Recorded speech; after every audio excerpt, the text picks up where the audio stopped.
allocated 35 minutes to present their Live pleadings. streaming is on. Sir, to you, sir, the judge and the president.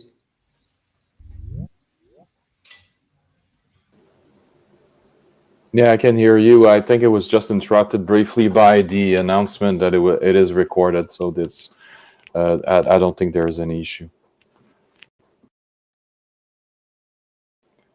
I believe we. Can you hear me? Can everybody hear me? Yes, we can hear you. Fantastic. Thank you so much. So this court is now open. Thank you very much for the introduction. We are ready to proceed. May I please ask the participants, I understand that there may be technical connections. So before we start, because the stakes are high, especially in this final round, and we all take it very seriously, I would like to reassure everybody that if there is any technical issue during the argument made by the applicant or the respondent, please be certain that I will ask the clerk to stop the time so you're not penalized should there be any technical issues. And I take it very seriously. I've done that in the past. It's not the first time. And I'm happy to do it again today if need be.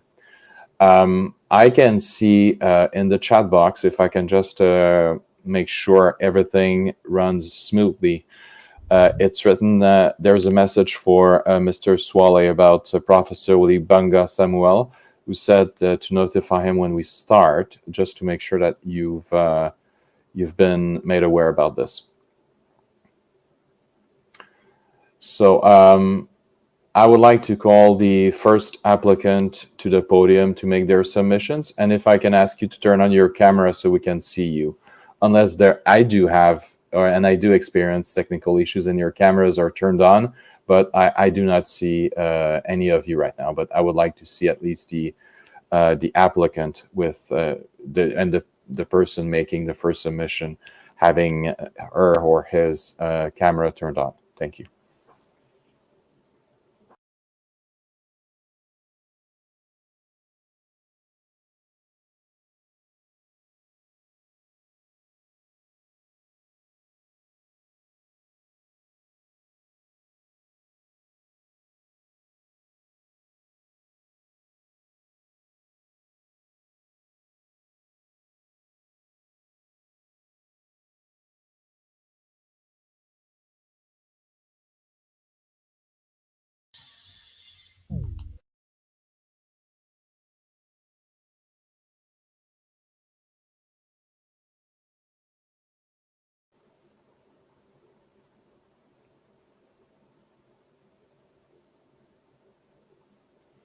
So I'm not sure if I've been heard, and if the applicant's team has technical issues, please let me know.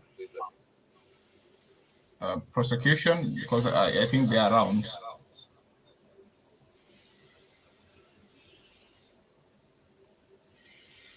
So if the prosecution can turn on their camera so we can see them.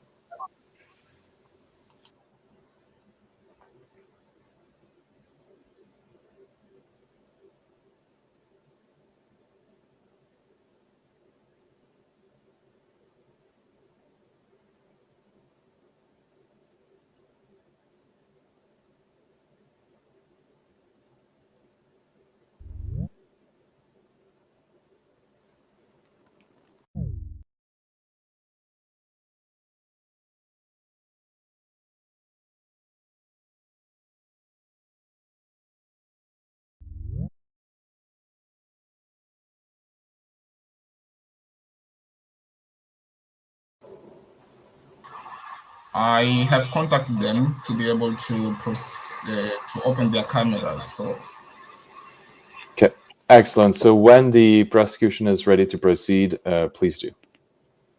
And of course, the clerk will start making sure that the time is kept appropriately. Thank you.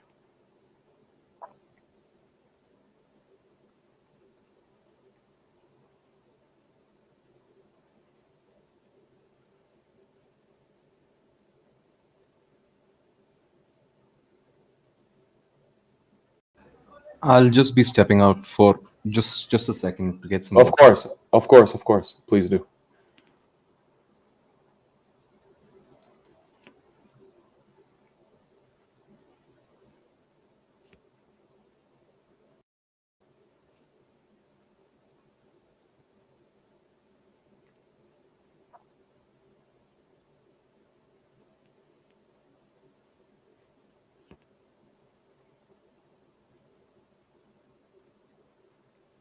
So in the meantime, I would like to apologize, of course, on my behalf, on behalf of the bench of judges. I understand that the defendants are present. Their camera is turned on. Thank you very much for your patience. Please be sure that we will start as soon as possible, and that I'm sure that the team is trying to make sure that the prosecution is joining as soon as possible. But our apologies, of course, sincerely. In the meantime, please do not lose focus. And we're there, judges and participants, and probably more people, with all of you today. So there's no bias or anything, but just to thank you for your patience.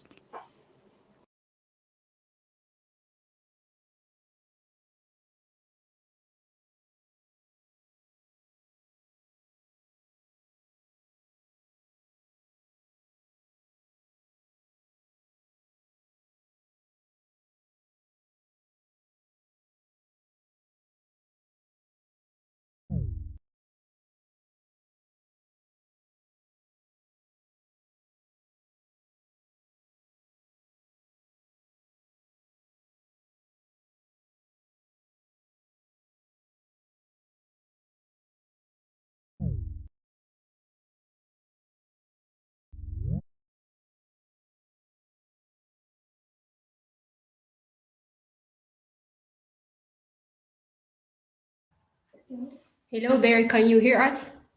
Absolutely, very clearly. Thank you very much. Thank you. And I understand that you are the counsel for the prosecution? Yes. Fantastic. So if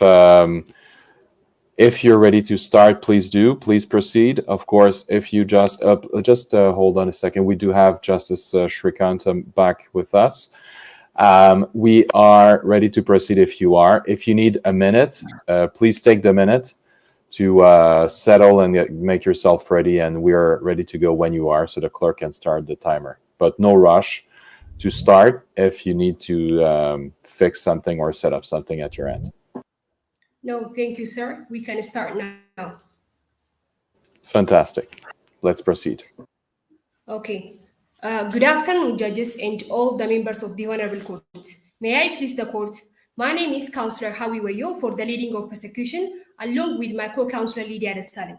Your Honor, with the permission of the court, in the course of our submission, we would like to allocate our time as follows.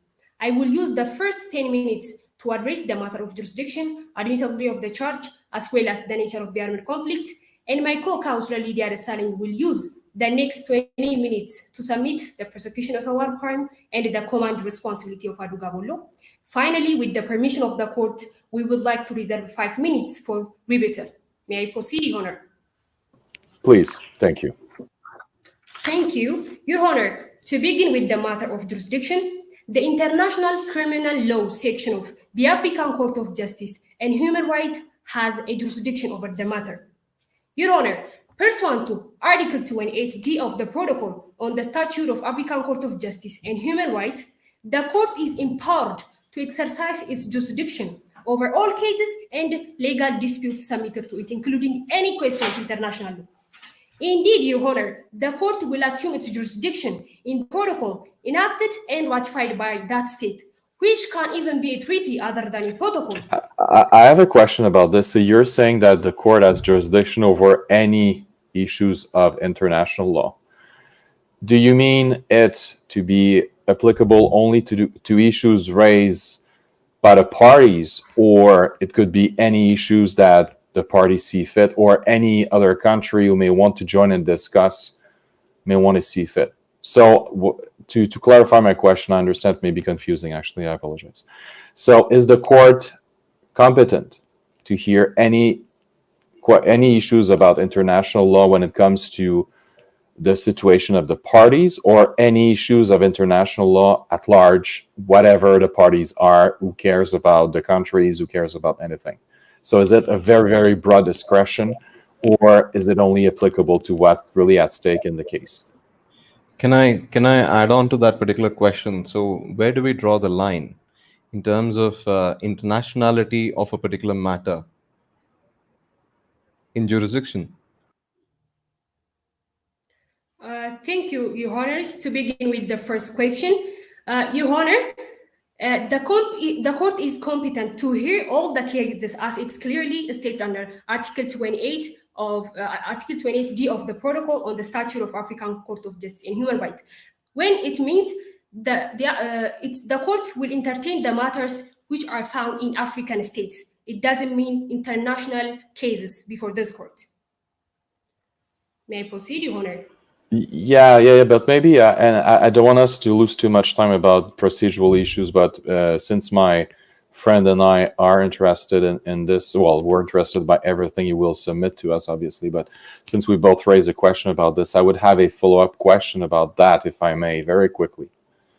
So if State A and State B are the countries that are presenting an argument about international law, can State C, which is not part of the litigation or the case before the court, can State C jump in and raise any issues, not even relevant to the case, because they want the court to discuss it and decide about it?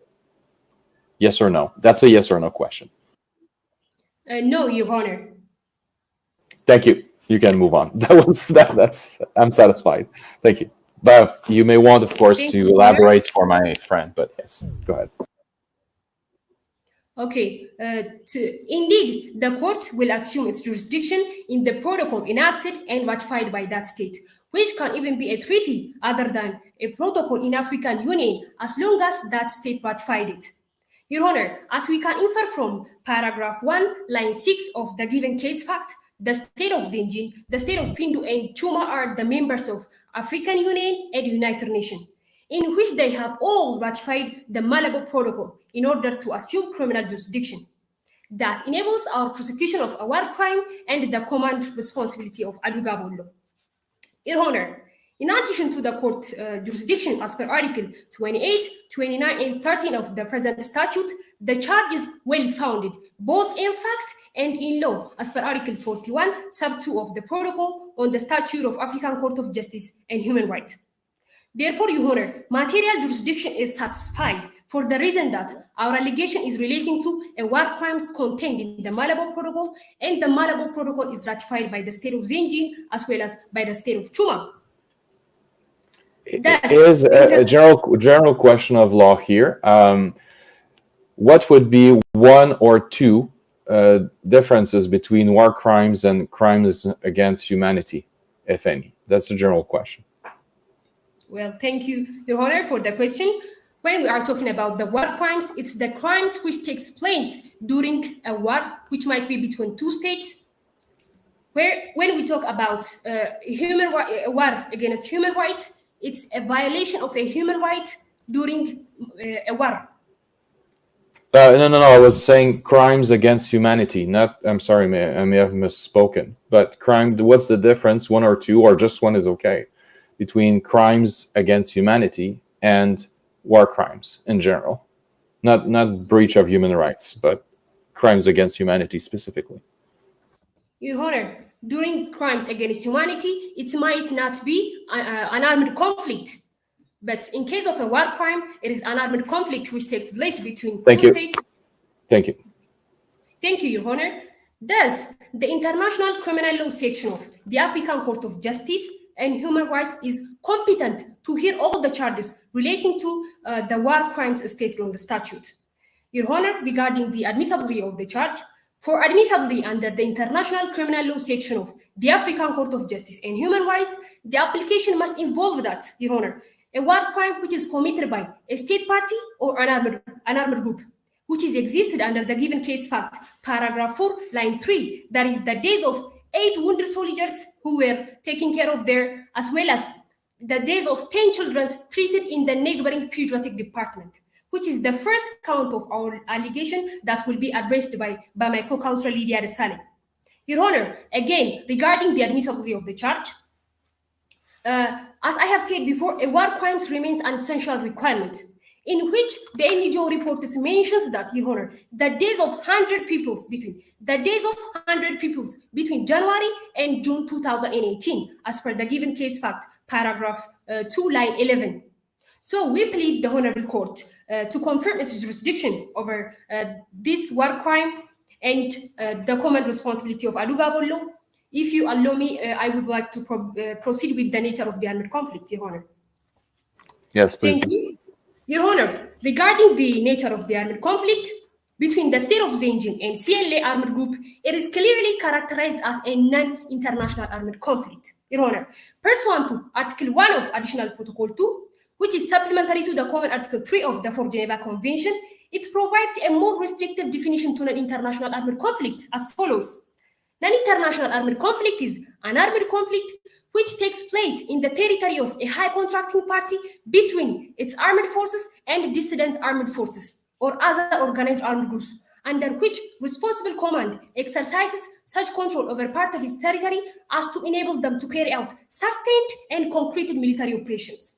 Your Honor, even in the case between prosecutor versus Tariq case, the ICTY Appeals Chamber, that is the International Criminal Tribunal for former Yugoslavia, referred to an international armed conflict as a situation of a protracted armed violence between the governmental authority and unorganized armed groups. Is there something in international law which would apply in both international armed conflict and non-international conflict? Is there a principle that would apply? The one there's a name in 2 words without giving you the answer, but is there something that could apply to both? And one principle that it doesn't matter if it's an international armed conflict or non-international armed conflict, an IAC or IAC, this principle applies overall. And what yes, principle? Your Honor, please? There are different principles that applies to both. Let me be. No, it's too broad. But let me clarify my question and specify it, because that's confusing otherwise. Is there a clause, and I would like the name of a clause that, and that's the name of the clause as a name. I would like to have the name of that clause that applies to both international armed conflict and non-international armed conflict. Okay, Your Honor. For example, the principle of proportionality, the principle of precaution, and there are also other principles which applies to both kinds of war crimes. So those principles are applicable for both, whether it's non-international armed conflict or whether it's international armed conflict. Yeah, I understand. But what about, is there something that appears in the Geneva Conventions that would apply overall and broadly to either it is international armed conflict or not? Your Honor, as per the Additional Protocol 2, Common Article 3 of the 4 Geneva Convention, it provides 2 elements that apply to an international armed conflict.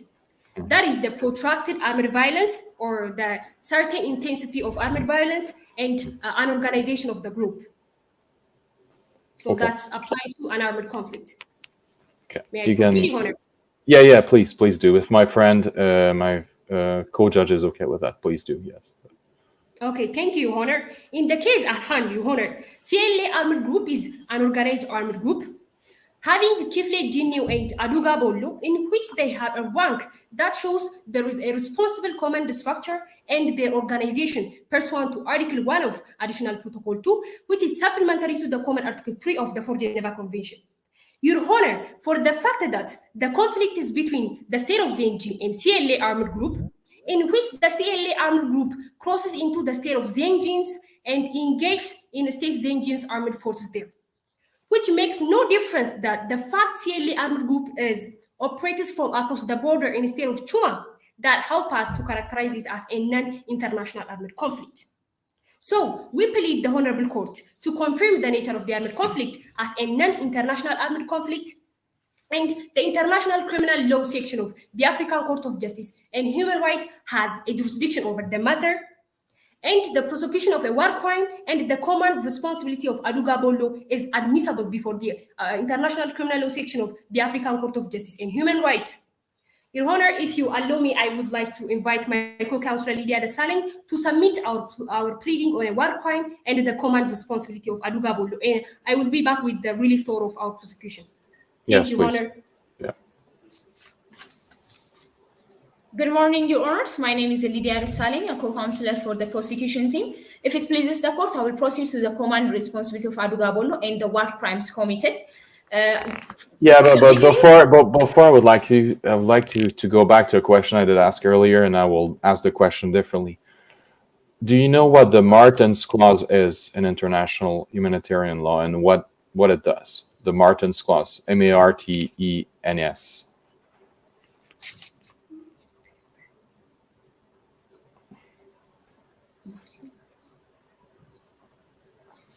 would you repeat that, please, sir? Yeah, of course. Do you know what is the Martens Clause? And I spelled it Martens just because my Canadian accent may be misleading or not clear, so that's why I spelled it. But what is the Martens Clause? Does it apply to the case at bar, or it doesn't?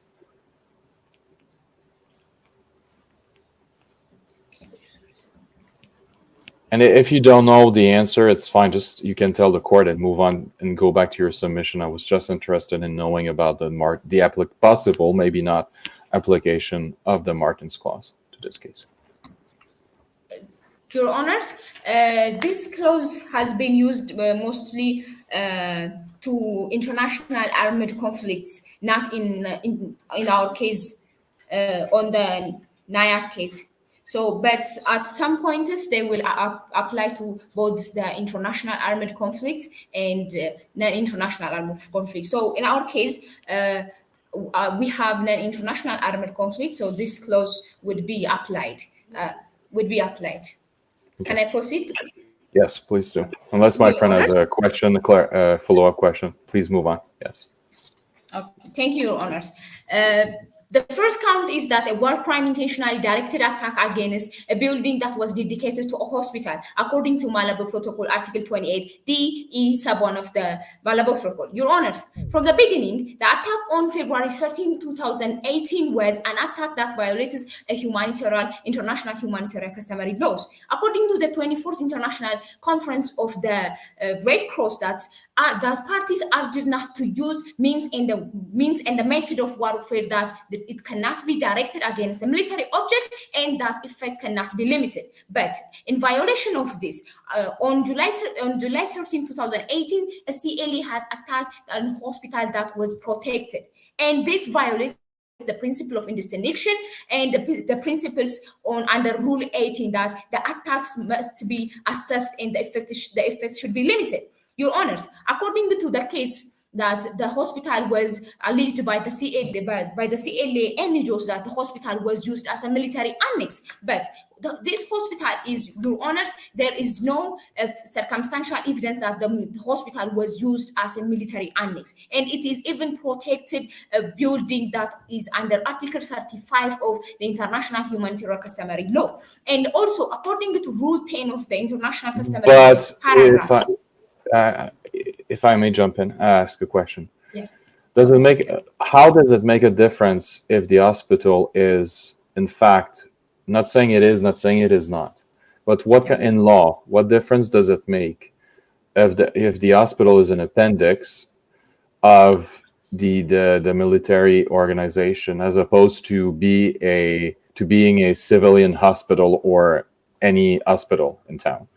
What kind of distinction? I understand you touched upon this very briefly, but can you elaborate a little bit, not too much, about this? Okay, thank you, sir. Yes, it will have big differences. Because of that, military objectives and civilian objectives have different kind of protection. And if the hospital was used as a military annex, it will lose its protection. And it will fail under the exception of Rule 10 that it will lose its lost its civilians object status and be subject of a military attack. This is the difference that makes it a military annex, being a military annex. May I proceed, Your Honor? Yeah, but in the jus belli, the law of war, so does it mean that when an hospital is attached to a military camp or site, that it can be bombarded indistinctively with the rest of the military site?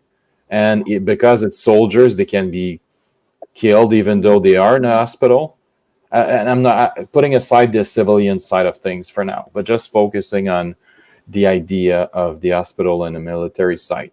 Does it need to be distinguished as well in law from the rest of the military camp? Because to me, and I may be wrong, but that seems to be pretty unfair to allow a state in Jus Belli, the law of war, to be allowed to bombard and kill people who are in a hospital, not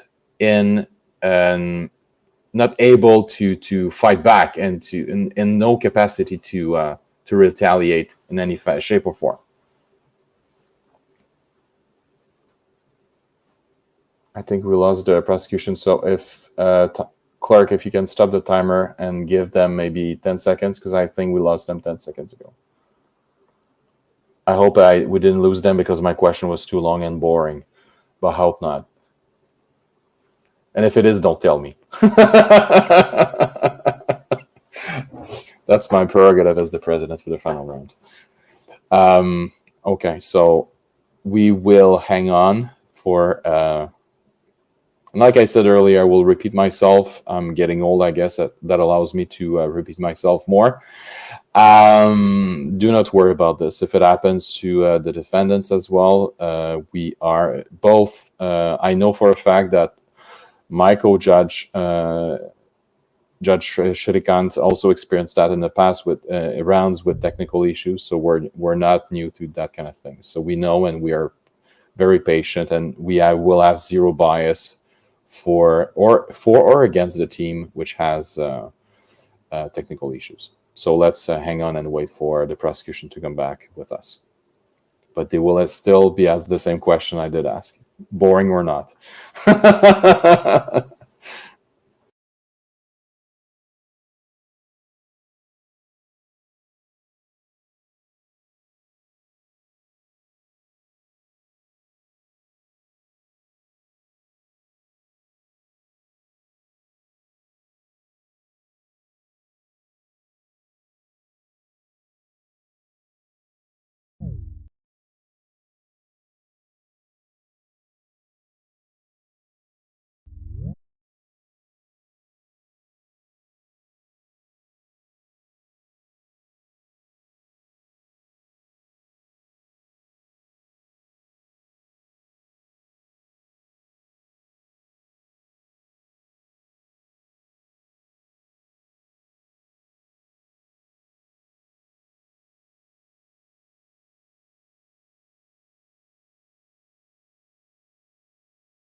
Sorry, Your Honors, it was just the internet access.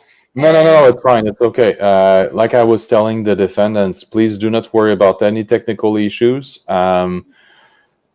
Both myself and my co-judge, Dr. Shrikant, experienced technical issues judging other rounds in other moot courts. So we both know it happens. Do not let yourself be distracted from it. It's fine. We are patient. We totally understand it may happen. And it's fine. So just a personal and judge comment here from the president of this panel of judges.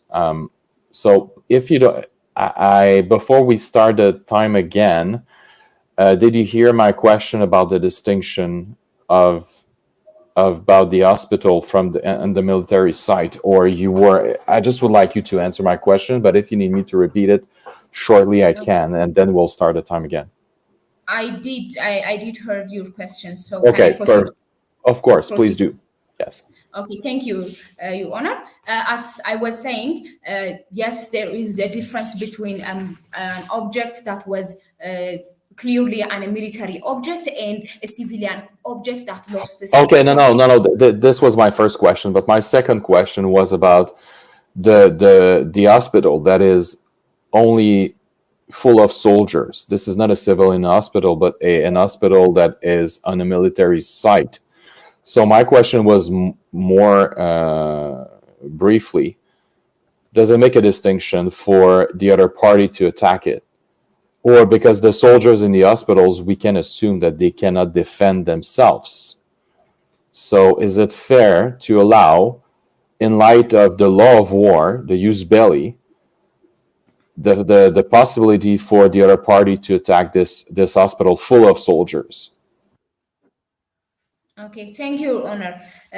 No, it should not be fair to attack any kind of this kinds of hospitals, because there is a principle that is necessary. In a case of any kind of war crimes, there should be combatants or soldiers cannot defend themselves, so they are combatants that are host the combat. So we cannot attack these kinds of hospitals because they are not even necessary and they would not give any kind of advantage. So it shouldn't be right to attack that. Even they are highly protected part of the international humanitarian law. May I proceed, Your Honor? Please do, yes. Okay, thank you, Your Honor. I will proceed to the second count, which is a war crime that is a directly attack against a civilians population not taking hostility according to Article 28 D.E. sub 1 of the Malabo Protocol. Your Honors, the principle of indistinction, discrimination, and proportionality are the most important notion of the international humanitarian law. But on the July 14th, on the attack of the hospital, there was the days of civilians population, which 18 civilians was dead. The 10 of them were children and the rest 8 were wounded soldiers. Your Honors, children are highly protected civilians under any kind of international humanitarian laws and additional protocol too. Your Honors, and also is there a special protocol for children in war? Yes, there are a lot of protocols. We can mention on the protocols, additional protocol 2, article 4, there is article 4 that protects the children's on ICRC's, the CRC's, the United Nations Children's Rights, there is that, and also African Charter on the rights and the welfare of children's protectors under article 22 that if children's on the cases but Counsel, I understand your answer was yes, but my colleague's question was, is there a specific protocol, not specific sections? So is there a specific protocol that addresses children? And I understand you are keen to let us know your knowledge of the law, which is admirable, but the question of my esteemed co-judge was a bit more specific. Yes, I was mentioning the United Nations Charter for the United Nations Convention for the Protection of Children, and also the African Charter on the children's and the rights and the welfare of children. These are protocols that highly protected, specifically for not any other civilians or any protection. They are even clearly for only children's protection. May I proceed, Your Honor? Okay. Please. So these are the protected civilians that were dead on the attack of February 13th, and also other civilians was also dead because of the attack of July 6, 2019, which was an attack on the airline Vision 22 of the Zambian government, which causes 283 passengers and 50 crew members. Your Honors, this attack has no any kind of military advantage, and also this is an excessive and unnecessary attack that has been attacked on the civilians. This can be constituted from that an attack on the civilians was on 298 civilians, just one attack. And what is the principle? Because I know you do. I know you do know the answer. What is the principle that applies here? When you say it was an excessive attack, what is the principle in law that applies here? The principle of proportionality. Yes, thank you. Okay, may I proceed? Yes. Okay, thank you, Your Honor. So there was an excessive and unproportional attack that was a war crime under Article 28D, sub 1 of the Malabo Protocol. Your Honors, I will proceed the other counts. A war crime intentionally directed, a war crime of rape, which is under Article 26 or 28D E sub 6 of the Malabo Protocol. Your Honors, on April 13, there was a Funanis neighborhood women was raped by the CLA members. Your Honors, rape have never have any kind of a military advantage. So why would a rape could be committed? So according to this fact, it is a war crime under this protocol, and also this leads to the other count, which is a war crime intentional, a war crime of taking hostage, according to Article 28. Could there be, and this is you were talking about rape, right? Is that what you were Yes. doing? Okay. Yes. This raises a very interesting issue.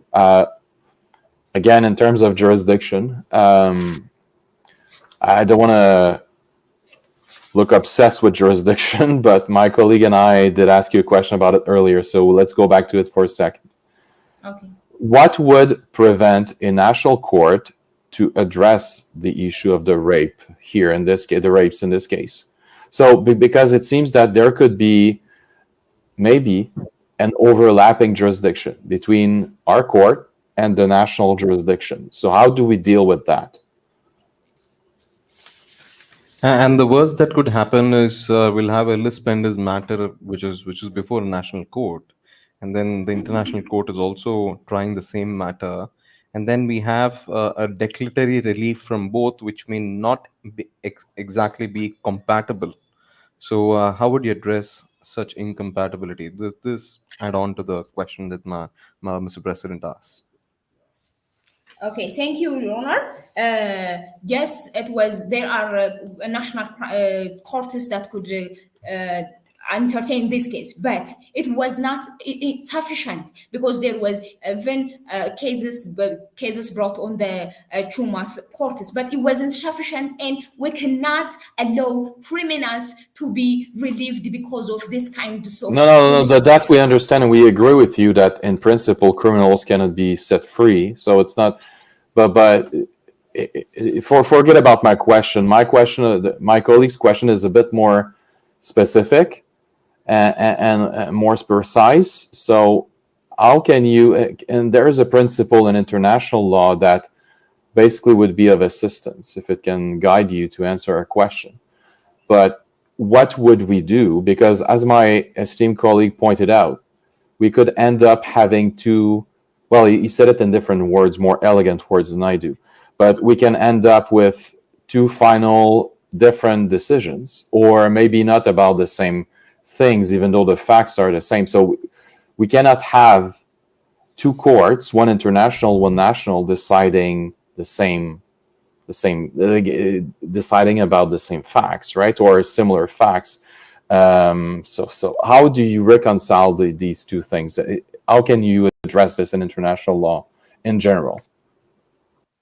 Okay, this is because of that. Yes, it could be in national laws or national courts, but we are talking about a crime, which is a war crime that was committed by the CLA armed group.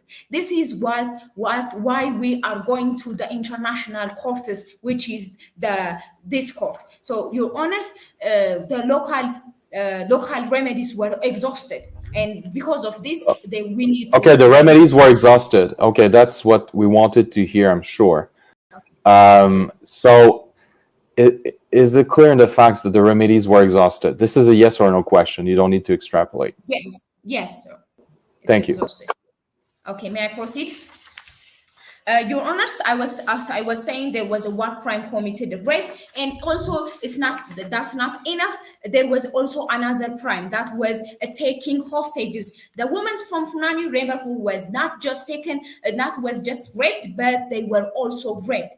Your Honors, may I refer the court to the paragraph 5 line 3 of the fact sheet, which says that the captains were that says the abducted women for all intents and purposes. This was the captain's word, Your Honors. Taking women's for all intents and purposes can violate a lot of human rights and women's dignity. And also, this costs their life. And this can be referred from paragraph 4 of the clarification sheet that the women that were abducted were dead because of not getting a medical treatment. So this violates a war crime. This constitutes a war crime, and it will never constitute a military objective or a military advantage. And even if taking hostage was for military advantage, it will never constitute a proportional, and it is not even necessary. May I proceed to the next count? The other count is that war crime intentionally directed attack against a civilian object, which was an airline Vision 22 aircraft, which is a war crime under Article 28 DE sub 2 of the Malabo Protocol. Your Honors, on July 6, 2019, there was a clear attack by the CLA by missile firing on the airline Vision 22, which was protected under the Rule 7 of the International Humanitarian Law, that civilians' objectives are out of any kind of a military attack. And the other count is that a war crime intentionally directed attack against a building of the ICRC to take and seize objects and vehicles. It is also a war crime under Article 28 DE sub 6 of the Malabo Protocol. Your Honors, this ICRC is an internationally recognized humanitarian organization that have an observer status under by the United Nations General Assembly. So attacking this will be violating an international humanitarian laws that violates the constitute as a war crime. May I proceed to the command responsibility of Adugabo Law? Your Honors, Adugabo Law has command responsibility for intentional attack against civilians population and a civilians object, crime of rape, and an attack on the ICRC's building. Your Honors, according to Article 46B sub 3 of the Malabo Protocol, puts 3 elements to make Adugabo Law command responsible. The first one is that the existence of superior subordinate relationship. The second one is that the superior has a reason to know about the fact that there was a commission of a crime by his subordinates. And the last one is that the superior had a reason to know about the fact that the last one is that not taking necessary and reasonable measures to punish and to prevent the attack. When we come to the first one, the Adugabo Law has a superior subordinate relationship. This is depending on effective control, because even if we don't have an Adugabo Law have no de jure command. Where does this effective control test comes from? Your Honors, effective control comes from that the rules and tradition that is de facto control on the subordinates. This is can be. Was it discussed by any international court? Yes, Your Honor. A lot of international courts was using this standard, according to the ICTY's case between prosecutor versus Dalit case, and also the ad hoc international criminal tribunal case laws has define this effective control depending on the material that superior have a power to prevent and punish his subordinates. This can be constituted as an effective control. So, but why would you not apply the overall control test instead of the effective control test? Thank you, Your Honor. This is because of that Adugabo Law have been gives his power to his little brother, and there was no clear relationship, authoritative or direct relationship. So we need to establish indirect relationship that might not be sufficient for any kind of this kind of relationship. So may I proceed, Your Honor? Well, can you distinguish those two tests? I mean, the overall test and the effective control test? Yes, Your Honor. The overall test is that there is a title that have a commander, or that he can be called as a name for a commander for the CLA, and generally he have an authority over that, and also he have directly a relationship and the command responsibility. But in our case, he have no title on the CLA's group, and that is an effective control depending on his acts, the materials, or the de facto controlling of the CLA. May I proceed, Your Honor? Yes. Okay, thank you, Honor. So, according to this, Adugabo law is have a command responsibility. This can be inferred from paragraph 8, line 5 of that. He was an official leader, and also he was he was the True Liberation Movement founder. And this shows that this leads us, Kifle Dino, to consider him as his indirect superior. That's why he gives even notices about his attack. This can be inferred from paragraph 5, lines 7 of the fact sheet. And also, he have the power to punish Kifle Dino. In what capacity does Adugabo punishes Kifle Dino? Because of he has an effective control, and he is a direct, he is a leader of or superior of Kifle Dino. And also, according to Article 12 of the MLC statute, it have a lot of powers that is given to Adugabo. And the second element is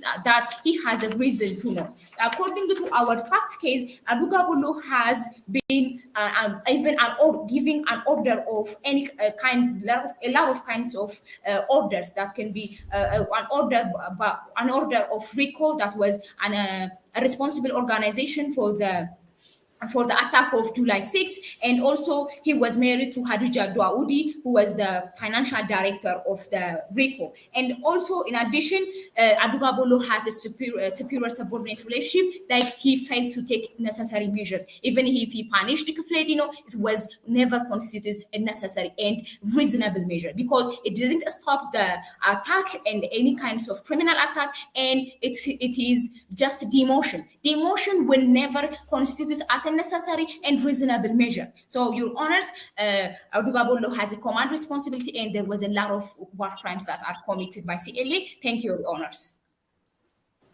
Your Honor, you. I will proceed with the relief prayer. May I have 1 additional minute to submit the relief prayer? Yes. Yes, the 1 minute is granted, and automatically 1 minute will be granted additional minutes to the defendants as well. Please proceed. Okay. Thank you, Your Honor. In light of the issues raised, arguments advanced, and authorities cited, the Office of the Prosecutor respectfully requests the court to be pleased to: first, the International Criminal Law section of the African Court of Justice and Human Rights has a jurisdiction over the matter, and the case is admissible before the International Criminal Law section of the African Court of Justice and Human Rights. Second, Your Honor, the CLA armed group is responsible for the war crimes in form of intentional attack against planned protected persons and the property in the territory of Zenjin, pursuant to Article 28 of the Protocol on the Statute of African Court of Justice and Human Rights.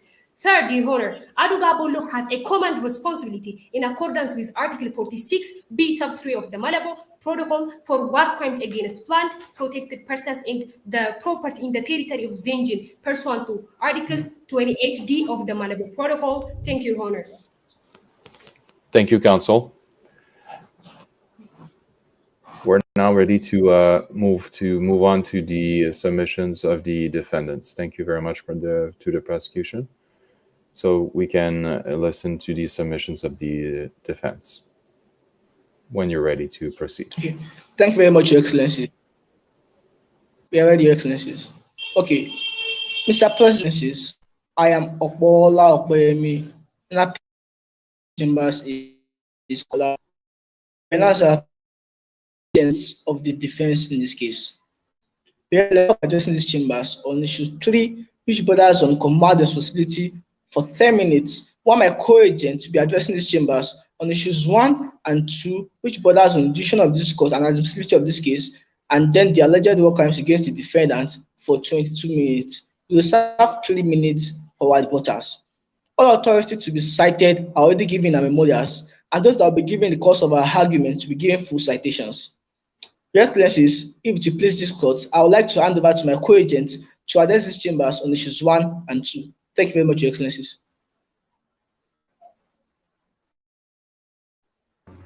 Mr. President and Your Excellencies, I shall be addressing these chambers on issues 1 and 2. Issue 1 raises the question of whether the case the prosecutor versus Agudabolo is admissible before the African Court of Justice and Human Rights. It is our position, Your Excellencies, that the case the prosecutor versus Agudabolo is not admissible before the African Court of Justice and Human Rights. Our argument on this issue is premised on 2 points.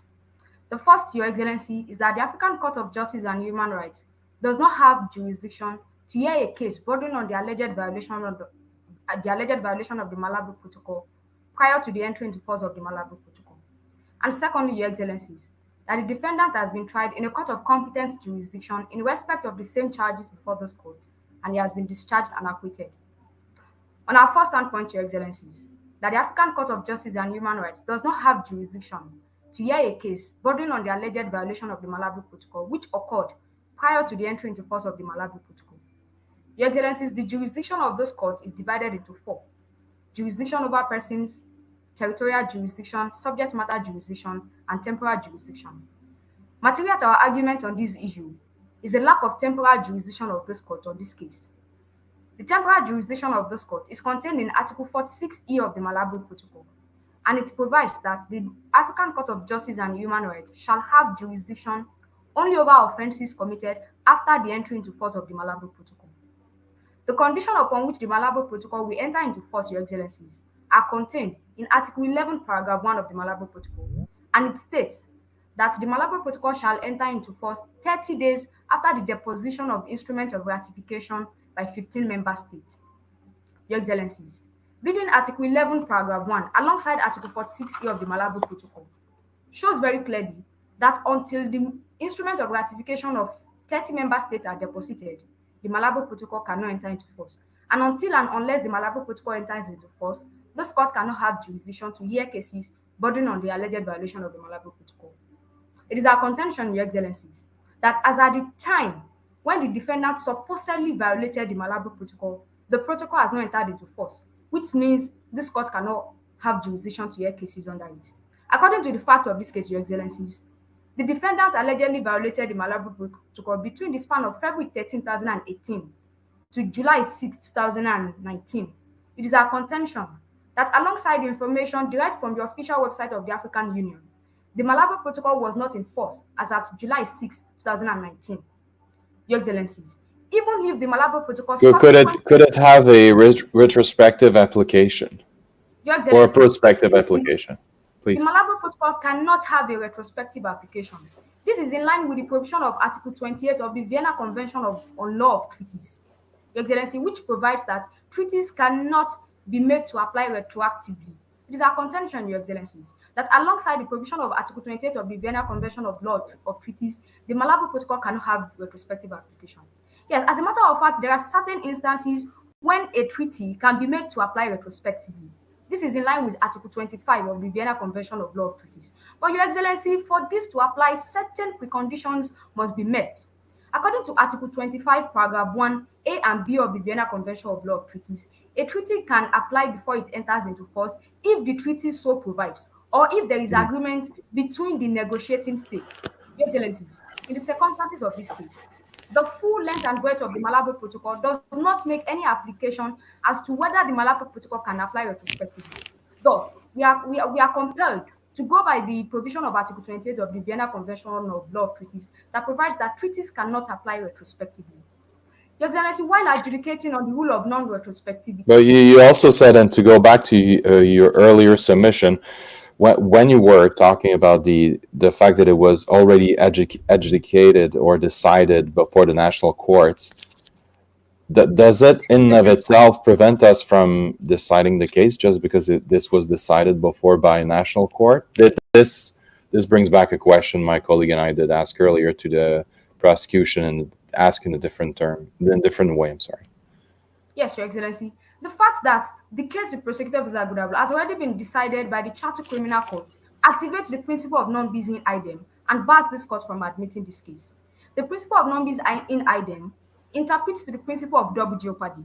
Your Excellency, according to the court in the case of Green versus United States, the court held that the principle of double jeopardy is to disallow the making of repeated attempts to convict an individual for an alleged offense, thereby subjecting him to embarrassment, expense, and ordeal, and compelling him to live in a continuing state of anxiety and insecurity, as well as enhancing the possibility that even though innocent, he may be found guilty. This principle, Your Okay, Excellencies. let's push this issue a bit further, if I may. Does it mean that principle you just mentioned, non bis in idem principle, or non bis in idem, depending on how it is pronounced? It doesn't matter for the question. The double jeopardy principle here that you mentioned.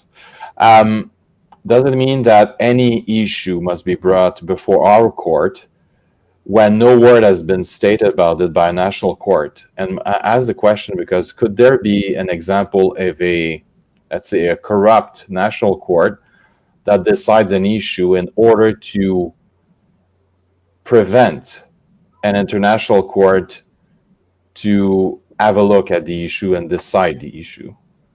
So Yes, please. Your Excellencies. Yes, there are exceptions to the principle of double jeopardy. Even under the Malabo Protocol, specifically Article 46I, paragraph 2, subparagraph A and B, provides that in certain circumstances, an international court can retry a matter even if the defendant has been previously tried.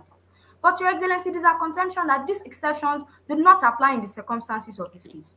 These exceptions only arise when the previous trial in the national court is for the purpose of shielding the defendant from criminal responsibility, or when such trial before the national court was partial. Your Excellencies, according to the obvious fact of this case, the fact of this case states that the defendant was arrested in Chuma after his immunity was lifted by the government of Chuma. Your Excellency, the fact that the national government lifted the immunity of the defendant shows willingness on their part to ensure that the trial of the defendant took place without bias or any form of favor. Your Excellencies, had the national government wanted to shield the defendant from criminal responsibility, they would have simply not lifted his immunity. Your Excellency, it is our contention that the exceptions to non-bis in idem under the Malabo Protocol do not apply in the circumstances of this case. Following our submission on the lack of temporal jurisdiction of this court, the court, in the case of prosecutor versus Lubanga, held, when holding on the principle of non-retrospectivity, that the international court will only have jurisdiction on crimes that occurred after the entry into force of the Rome Statute. Your Excellency, in the absence of one out of the four aspects of jurisdiction, it is our submission that the court will be incapable of admitting such case. This was the holding of the court in the case of prosecutor versus Ali Mohammed. Then back to our submission on the non-bis in idem principle, Your Excellencies. The Malabo Protocol again emphasized on this principle in the provision of Article 46H, which provides that the African Court of Justice and Human Rights will be incapable of hearing a matter in which the defendant has been tried for conduct which is the subject matter of the complaint. The subject matter of the complaint before this court is the alleged commission of war crime by the defendant. As we earlier stated before this court, the defendant has been previously tried in the Criminal Court of Chatu for war crimes. It is thus our submission that the fact that the defendant has been previously tried in a court of competent jurisdiction bars this court from admitting this case. It is our submission on issue 1 as your Excellencies that the African Court of Justice and Human Rights does not have the jurisdiction to hear this case, and thus this case is inadmissible. So what does it have the jurisdiction on? So that brings, so the title is the African Court of Human Rights and I mean, so what does it decide on? So the inverse of your proposition is that if this court does not have the jurisdiction, so what does it typically have a jurisdiction on? Because of the crimes are serious, and the prosecutor alleged that, or rather, it's a fact that children have been killed, and that's a serious crime. Yes, Your Excellency. The African Court of Justice and Human Rights has jurisdiction according to the provision of Article 28A of the Malabo Protocol. However, Your Excellency, these are the subject matter jurisdiction of this court. The jurisdiction of this court is not only in one category. There are 4 categories to the jurisdiction of this court. The fact that the court has subject matter jurisdiction, if it does not have temporal jurisdiction, it will still be incapable of admitting a case. Our contention here, Well, Your Excellency. that's a loophole that the jurisdiction actually, or the charter rather, carries, right? I mean, should we not interpret the jurisdictional clause more liberally to actually institute this particular matter, considering the merits of, or considering the fact that it is a serious crime that has been, and it is a crime against humanity? Yes, Your Excellency. The non-entry into force of the protocol may not necessarily mean that the court will not have jurisdiction over it. The exceptions are provided in Article 25 of the Vienna Convention of Law of Treaties. However, Your Excellencies, there are certain conditions that must be abided with before these exceptions can come into play. It is our contention that in the circumstances of this case, these preconditions have not been met. Your Excellency, even if the treaty has not entered into force, if there is an agreement between the negotiating states for the treaty to come into force retroactively, it may still apply. We understand your submissions, Counsel, but the question from my colleague is actually excellent, because that may mean, hypothetically, that serious crimes such as killing of children may, if we have a restrictive understanding and application of the rules, these crimes may remain unpunished, not because they have been heard, the crimes have been looked at and analyzed from the merits of the case, because based on the merits of the case, but solely because of jurisdictional issues. What kind of messages would it send to the world saying, oh no, we decline jurisdiction because we adopted a restrictive approach and we decline jurisdiction, and then these crimes will remain unpunished forever? The killing of children, should I recall. First, I must say, Your Excellencies, that the jurisdiction, Your Excellencies, this court cannot have jurisdiction, and the fact that the case of the prosecution alleged that war crimes were indeed committed in Zengen, particularly the killing of children. Our contention on this point, Your Excellencies, is that the said killing of these children is not a war crime. So in this situation, this court has no reason to interpret the jurisdiction of the court liberally. Your Excellencies, it is our contention that the provision of Article 46E and Article 11 of the Malabo Protocol are very clear, and they should be given their literal interpretation. On issue 2, Your Excellencies, it is our contention that there are no reasonable grounds to believe that in the context of the said armed conflict, war crimes which took the form of intentional attack against protected persons and property took place in Zengen from February 2018. Our argument on this issue, Your Excellency, is premised on 3 points. The first is that the attack on the hospital in Aberash was based on military necessity. And secondly, Your Excellencies, that the report on the sexual assault of women from Funani and all other evidences tendered by the prosecution in this case are unreliable. How do you establish a military necessity? Can you define that and perhaps elaborate more on, especially when the prosecutor is citing international authority, or rather a protocol on commission of crimes against children? How do you assign specific necessity, especially when you're attacking children, especially, or rather civilians? Let's just start with children and then move on to civilians.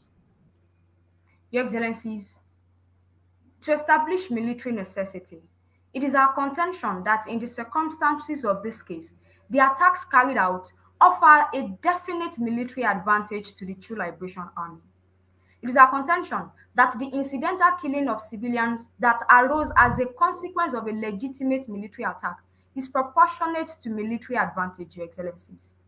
According to the fact of this case, the hospital in Aberash was used as a secret annex to a military camp where special operations were prepared and planned against the True Liberation Army. So let's assume for a moment. So did you assume that in the hospital there would be soldiers, or there would be military tanks situated, or there will be nuclear bombs situated in the hospital? Your Excellencies, the target here is not the hospital. The target is the military camp. The attack or the casualties recorded from the hospital only occurred as an incidental. It was merely incidental. Your Excellencies, the target of the True Liberation Army in attacking the annex to the military camp is to take out the chain of command of the Zengen army. Your Excellency, the fact of this case states very clearly that special operations were prepared and planned around the Aberash hospital. So, Your Excellency, the target is to destroy the chain of command of the enemy, not specifically to attack the hospital. The attack on the hospital only arose as an incidental loss, and it is our contention that this is proportionate to military advantage and it does not amount to war crime. Your Excellencies, according to, we concede to the provision of Article 28D, paragraph 1 and 2 of the Malabo Protocol that provides that civilian population and objects are not to be attacked. It is our contention, Your Excellencies, that the attack in the circumstances of this case is based on the principle of military necessity. Your Excellencies, The provision of in Yeah, but hostage state. are you saying that collateral damages can be justified just because they are collateral damages? Seems to be quite a bold statement to make. Your Excellencies, these attacks are unavoidable. They are unavoidable, and it's our contention that they are proportionate to military advantage.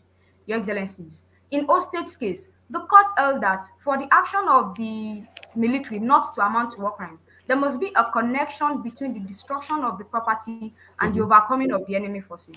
It is our Hmm. contention that in the circumstances of this case, there is a connection, Your Excellencies, a reasonable connection between the destruction of the Aberash Hospital and the overcoming of the Zengin army.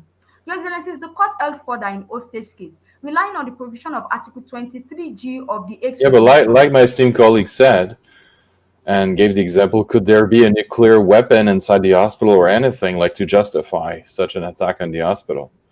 Like, Your Excellency, I don't understand your contention here. I understand what you mean, but I'm not sure. I don't know. I would like to. Please go ahead. Your Excellency, the attack on the hospital is based on concrete proof derived that the hospital was used as a secret annex to a military camp. In Ostate's case, the court held for that relying on the provision of Article 23G of the Aix Regulation, that which prohibits the destruction of enemy property unless imperatively demanded by the necessities of war. It is our contention, Your Excellencies, that the destruction of the Aberash Hospital is imperatively demanded by the necessities of war, as the hospital makes an Yeah, effective but contribution. then the wounded people would be used as human shields somehow. They would not be human shields on the battlefield, but they would be, well, yes, they would serve as human shields. Is that what your argument is? No, Your Uh, Excellency. No, Your Excellency. There is no such thing as using people as human shields here. Our contention is that the Aberash Hospital makes an effective contribution to the military action of the Zengin army. Thus, its destruction offers the True Liberation Army a definite military advantage. Your Excellency, it is our submission on this point that the attack on the hospital is based on military necessity. Secondly, Your Excellency, our second standpoint on issue 2 is that the report on the sexual assault of women from the Funani locality and all other evidences tendered by the prosecution are unreliable. We refer Your Excellencies, according to Article 31 of the statute of the protocol of this court, it allows this court to draw inferences from other international instruments. It is on this basis that we refer Your Excellencies to Article 56, paragraph 4 of the African Charter on Human and People's Rights, which provides that communications shall not be admissible if they are based exclusively on news disseminated from the mass media. Your Excellency, in the case of South African Human Rights NGO Network versus Tanzania, the court held that communications will not be admissible if the only source of proof is news disseminated through the mass media, unless this information is substantiated and backed up with additional proof. Your Excellencies, in the circumstances of this case, particularly paragraph 5 of the Moot problem, it states that on April 13, 2018, Jenica reports that women from the Funani locality were raped and some of them were taken by force. Your Excellency, it is important to note before these chambers that this report was based on the unverified statement of a local resident whose identity is unknown. Your Excellency, in line with the standard practice on evidence and procedure in international criminal court, news reports and reports from non-governmental organizations are to be used as basis upon which the prosecution launches investigation.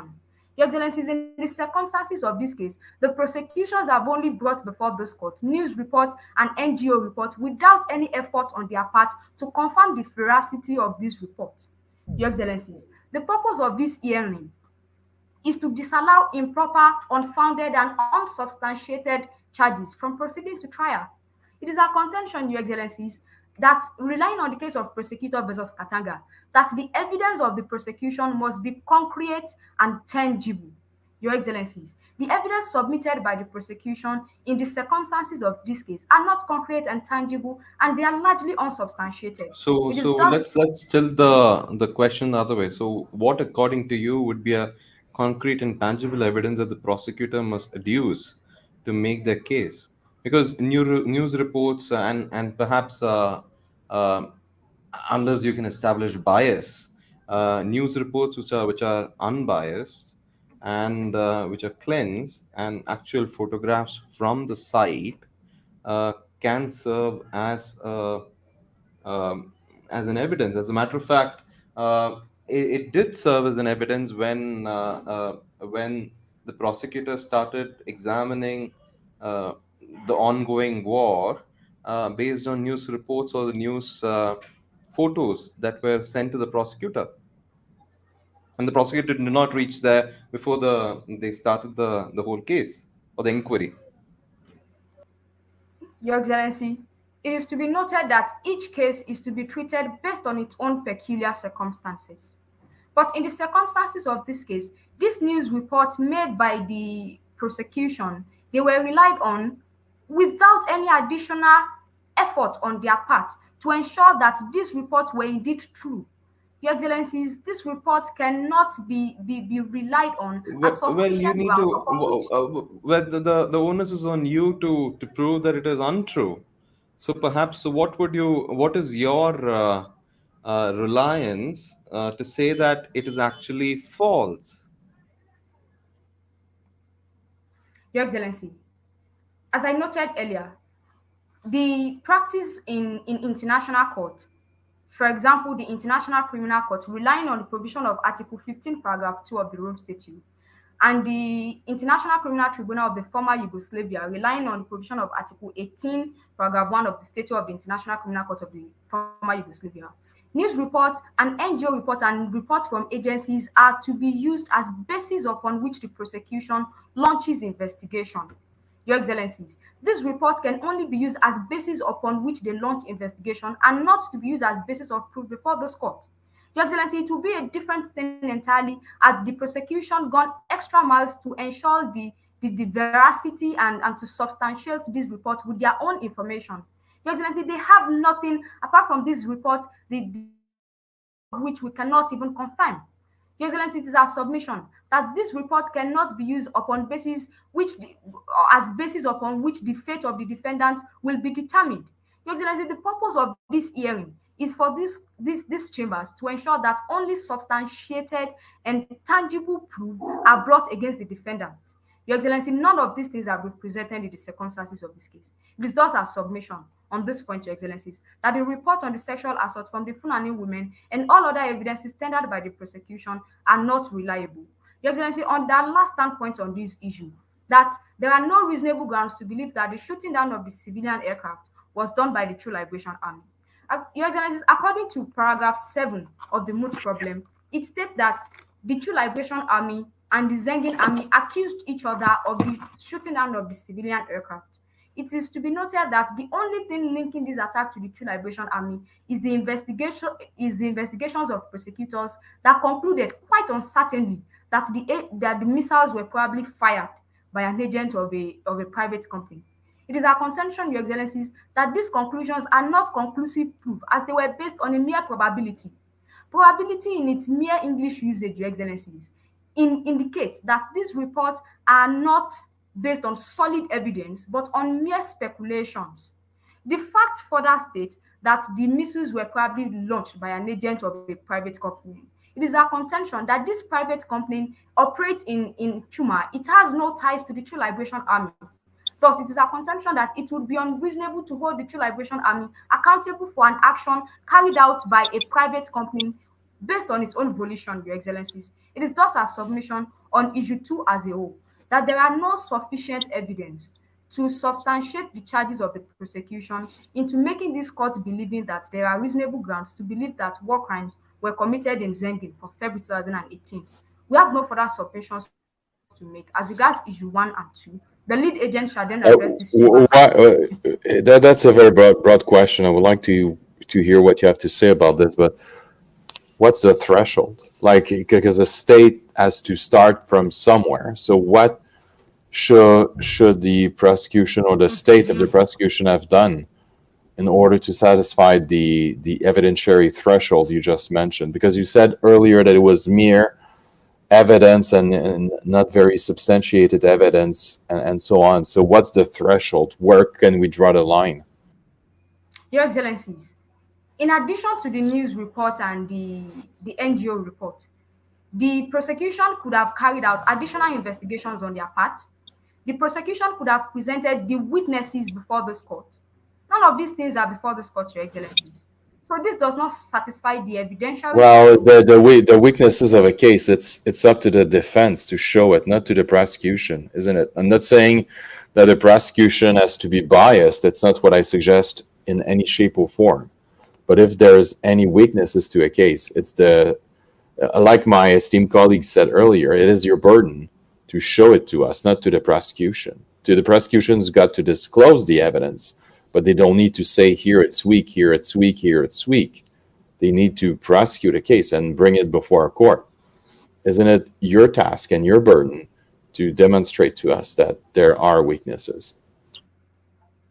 Your Excellencies, the onus of proof is on the prosecution. The onus of proof is on them to establish before this court that indeed the evidence they are bringing before this court are substantiated. So, Your Excellencies, to establish that these things indeed took place, the prosecution, they are under a duty to supply substantial evidence. Your Excellencies, the only thing they are bringing before this court, as I stated earlier, is news reports and unverified statements of non-governmental organizations. These reports on their own, Your Excellencies, are not enough to establish the case against the accused person. So, Your Excellencies, on this basis, the lead agent shall then address these chambers on issue 3. Thank you very much, Your Excellencies. Thank you very much, Counsel. Mr. President, and Your Excellencies, I'll be addressing these chambers on issue 3, which borders on whether or not justifying the corporation of Aduga Abolo as the commander of the Salvation Army. Your Excellencies, before I proceed to my argument, I would like to address the question of Your Excellencies when they asked about the threshold of evidentiary burden on the prosecution in this case. In the case of Prosecutor versus Katanga, specifically paragraph 65 of the decision on the confirmation of charges, that the prosecutor must prove that the sufficient evidence are concrete and tangible enough for the case to proceed to trial. In this case, the prosecutor has not shown us how that these claims and these reports are substantial and tangible enough to proceed to trial. And according to the case of Prosecutor versus Plastic, it was held that the onus rests on the prosecution to prove that these reports and these evidences are substantial and tangible enough to proceed to trial. Proceeding on my argument, Your Excellencies, I will contend for this court of justifying. If I may, just a quick question, the Counsel. incorporation of Adugo.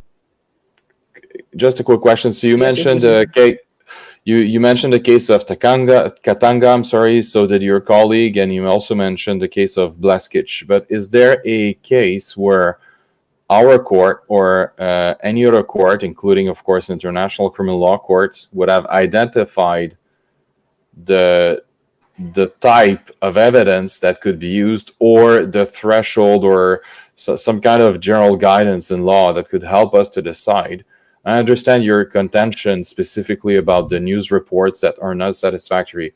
I'm not necessarily challenging that or deciding it right now. I will decide with my esteemed colleague. My question is really, what is the threshold? What kind of evidence can be shown? Do you have any examples? This is my question. Do you have any examples of type of evidence? Please. Please go ahead. Your Excellency,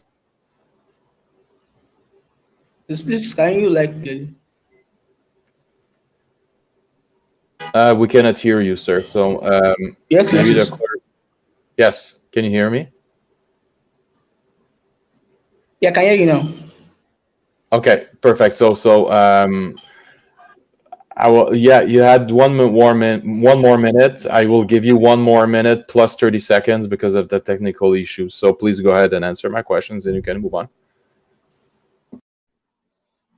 Okay, Your Excellencies, on the threshold of it is quite certain that this court does not have spices of the international as we are permitted in line with the protocol of this court, and we are versus Katanga. In that it was stated that the body and the threshold of evidentiary proof in a confirmation and this is that the sufficient evidence must be concrete evidence and must be tangible. And Your Excellencies, why proceed on my argument if that is satisfactory? We contend that in the case against Yeah, Celesi, but the news which was the report, first case held, council, the news report, it is concrete, it is tangible. So based on the simple application of this test, this would meet the burden. I'm not saying it does meet the burden or it doesn't, but based on the test you're suggesting to our court. of Your Excellencies, according to what my counsel co-agent has said, news evidences and news reports from mass media can only be all the evidentiary proof in this case if it's substantiated with sufficient facts. Article 50 of the Rome Statute stated that news report can only serve as a means of pursuing investigation and especially proof in the confirmation Yeah, of but Chinese hearing. Your could it, Excellencies, could it be? You say it is. You stated Yes, that you stated it is an substantiated with facts, but would it be the bias of your party would decide so? I'm not saying it is, but why do you say it is not substantiated sufficiently? Your Excellencies, it is referred to the provision of 6 of the communications that involve only news reports media accounts will not be regarded and admissible for the court. Your Excellencies, you have gone to the shores of the International Criminal Court and also International Criminal Tribunal of the former Yugoslavia, where it has been held in the total of cases. And as the case as earlier said, the case of prosecutor Katanga, that this report can only be a source of evidence in this court if it has been substantiated with. In this stand case, this news report was not given any proof by the witnesses substantiate this fact by the prosecution in this case. And this therefore does not meet the evidentiary threshold of need a concrete or tangible enough. If the court will permit me, I would like to proceed on my argument on strictly borders, Your Excellencies, on whether or not the facts presented are capable of justifying the corporation of Aduga Bello as the superior army. It's a contention that the facts presented are indeed not capable of justifying the corporation of Aduga Bello as the commander or the superior of the Tribulation Army in this case. In the case of against celibacy, certain elements have been laid down in order to prove the responsibility of the superior. And these elements are: one, that there must be the existence of a superior subordinate relationship; two, that the superior knew or advised to know that the crimes was being committed by the subordinates or committed; and three, that superior failed to take necessary and reasonable measures to prevent the commission of these crimes or to punish the principal offenders thereof. It is worthy to note that in line with the provision of Article 46H of the Statute and Rights to Marital Protocol, these elements are conjunctive, and the failure to prove one of them will exonerate the defendant from criminal responsibility in this case. Your Excellencies, while we are assuming without considering before this court that indeed Aduga Bello is the superior of the Tribulation Army, we are contending that we will not be culpable of command or superior responsibility on two basic grounds. One, that he was not aware of the commission of the crimes. In line with the court holding in the case of prosecutor versus Kodik and Sedik by the International Criminal Tribunal of the former Yugoslavia, it was held that a superior will only be held liable for his failure to act if he acquires such knowledge about the planning and preparation of such crimes. And with a careful referral proposal of paragraph 9 of the statement of fact, it shows clearly that in this case, Aduga Bello, the defendant, has been cut off from the communications as to what happens in the theater of operations of the Tribulation Army, no longer updated as to the planning or preparation of the alleged war crimes committed by the Tribulation Army distant case. Your Excellencies, it's here that Bello does not have the requisite and effective knowledge to be held culpable for his failure to prevent such act. Your Excellencies, even while referring to the provision of Article 46C, paragraph 4 of the protocol of this court, it states clearly that the sufficient knowledge will be proven if the superior had actual knowledge of the alleged war crimes committed. And we have proven to this court, with regards to paragraph 9 of the statement of facts, that Abdullah Bello lacked sufficient knowledge from the commission of the crimes for the commission of the crimes by the Truth-Based Army in this case, and therefore cannot be held culpable. On our second ground, that will proceed and agree that, assuming without conceding that Abdullah Bello is indeed the commander of the Truth-Based Army, he will still be exonerated from criminal responsibility as he has punished the principal offenders thereof. Your Excellencies, in the prosecutor versus Adisanovic and Kubla, in trial chamber 2 of National Court, that duty to punish only arise after the commission of the crimes. And also, in the case of prosecutor versus Blaskilovic and Jovic, it was held that the minimum standard of duties to punish is for a superior to report to competent authorities. Your Excellencies, that is the standard. It will suffice that the superior has carried out his duty once he reports this to sufficient and competent authorities. And in line with paragraph 9 of the statement of facts, it is clear, Your Excellencies, that the defendant in this case, Abdullah Bello, has reported this matter of the Kofi Dune committing along with CLA to the Ministry of Justice and as well as the court martial. Yes, therefore, he has fulfilled the burden and the standard placed upon him by offenders of the alleged war crimes. Your Excellencies, it is our knowledge that the probably the punishment meted out to the Kofi Dune in this case may not have matched the crimes he committed. But Your Excellencies, it is clear to make clear before this court that Abdullah Bello is only sufficient. Counsel, your time is up. Yes, Your Excellency. So just to be And I would like second, please. Just to be clear with the clerk, when you show the stop sign, does it include the 1 minute and 30 seconds additional that were granted, or it doesn't? Yeah, it included the time that were granted. Okay, so counsel, I will ask you to finish making your submissions in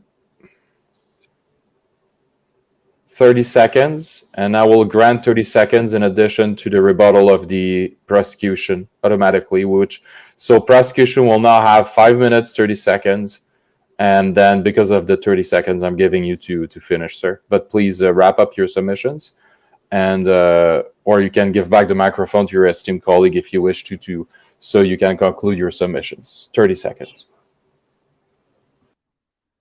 Thank you very much, Your Excellencies. It's hereby submission that, assuming without is the commander of the Truth-Based Army, he was exonerated from criminal responsibility as he does not have knowledge of the alleged workers, and also he has punished the principal offenders thereof.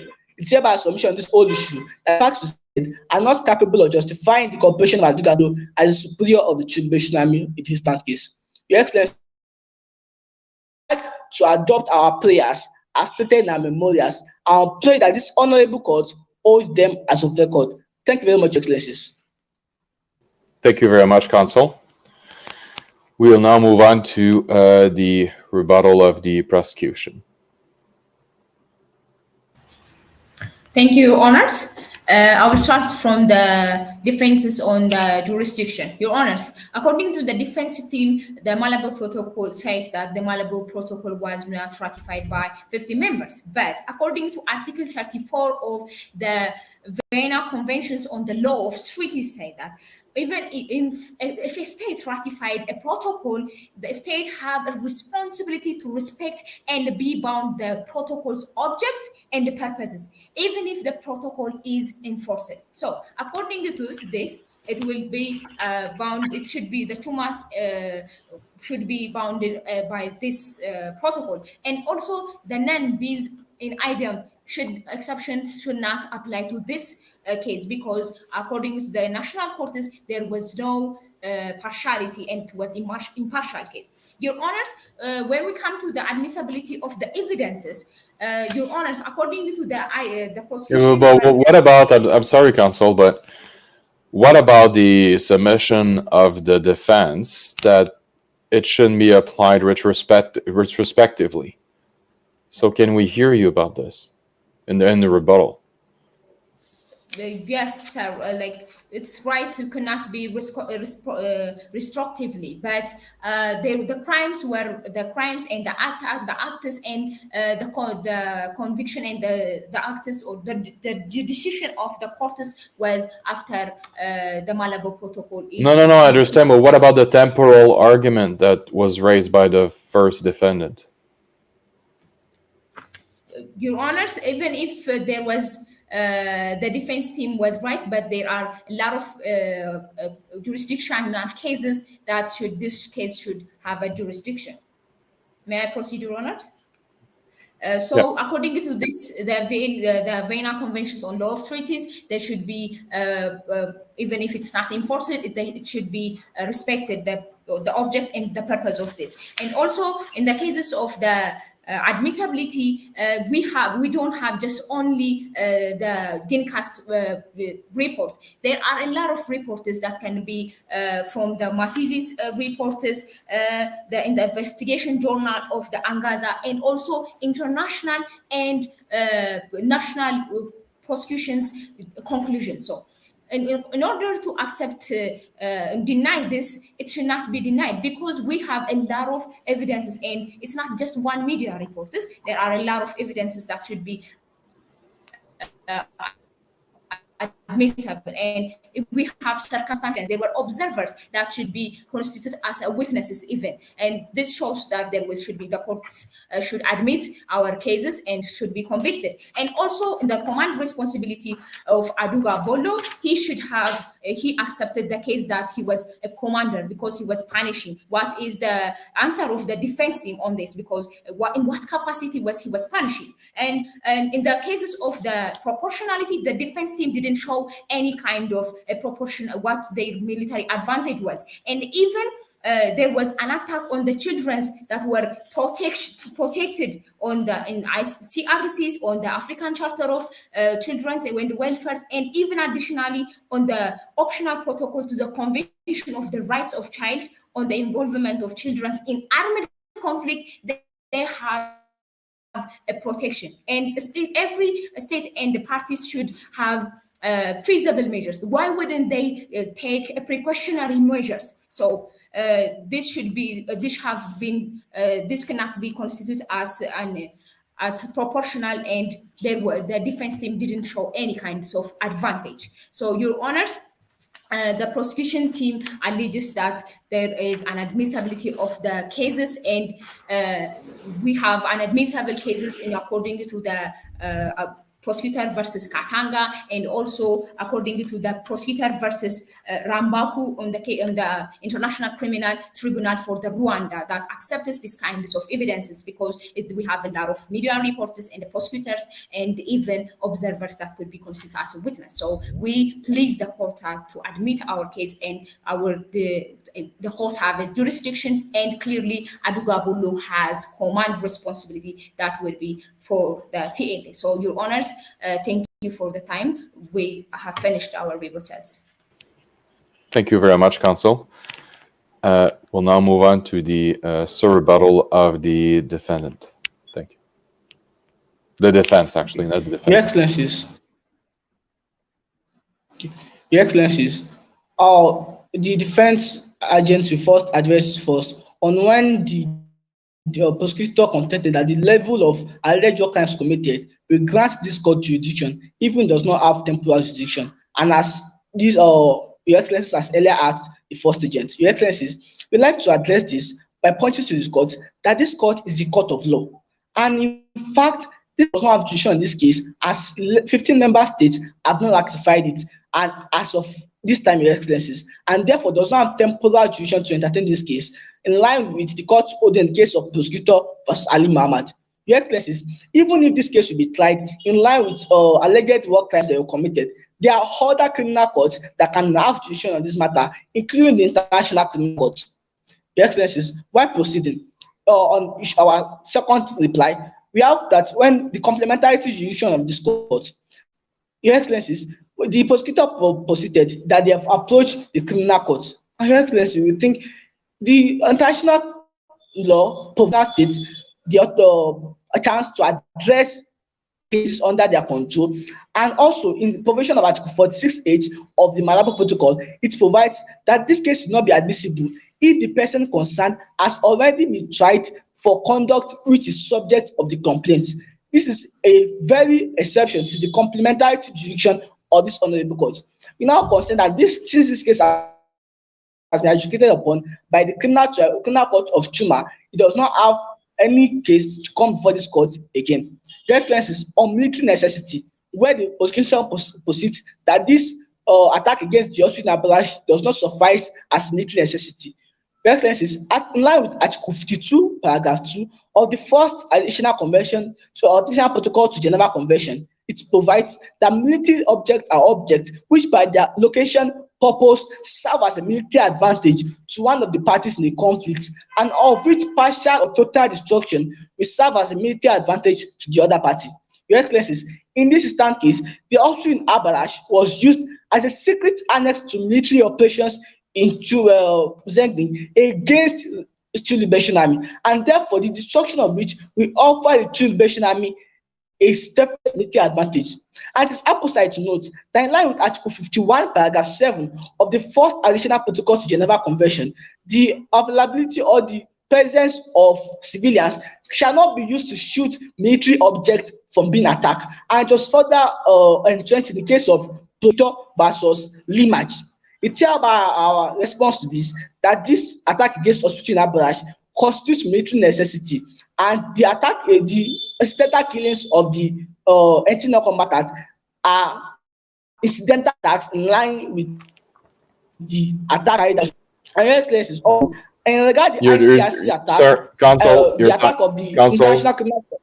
Your time is up for your rebuttal.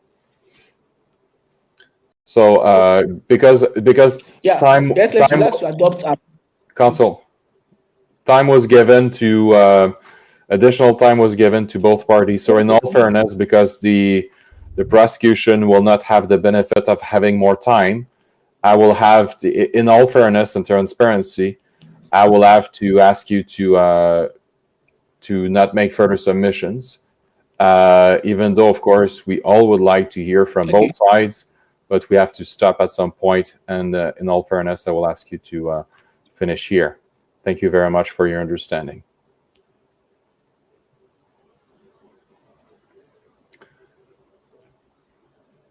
So now is the time for the judges to deliberate. I will invite my co-judges to, or judge, actually, I'm not sure if we have a third judge, I don't think so, but so I will ask my co-judge to go to the judges' room so we can deliberate and discuss this round. So thank you very much to everybody. Please hang on, stay here. We'll be back. It may take some time, but we're not going away. We're talking about this final round. That was quite, before I go, I must say, was quite exciting. I woke up at 4 a.m. my time for this, and I'm very happy. I'm not disappointed at all. So congratulations to both teams before we go to deliberate. But a decision must be made and discussed thoroughly with my esteemed colleague judge. Thank you. The Honorable Court is now adjourned. Counsel and spectators will please wait in the courtroom to allow the judges to go to their room to deliberate. Thank you.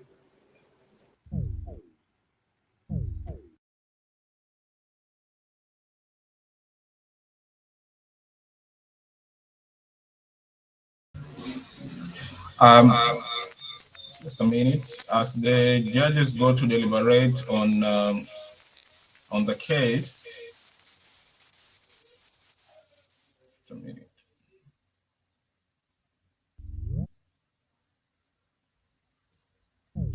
I would like to invite the president of Firdaus Integrated Services Limited, Mr. Abdul Karim Aziz, so that we can be able to start the Peace Summit. Mr. Abdul Karim, over to you before Ms. Adeke Joy takes over.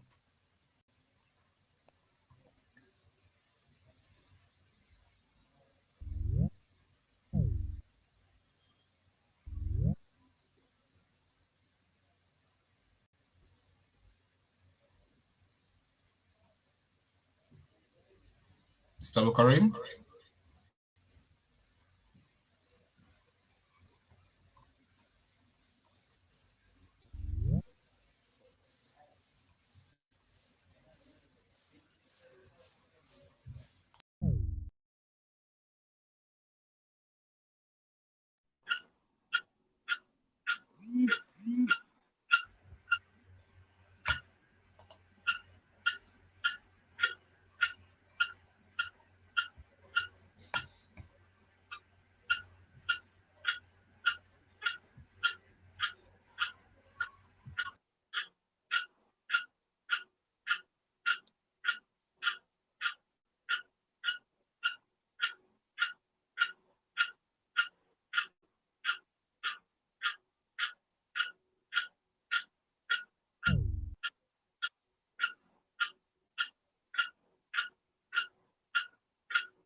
Hello, good afternoon. Can you hear me? Yes, we can hear you, sir. Okay. Good afternoon, everyone. The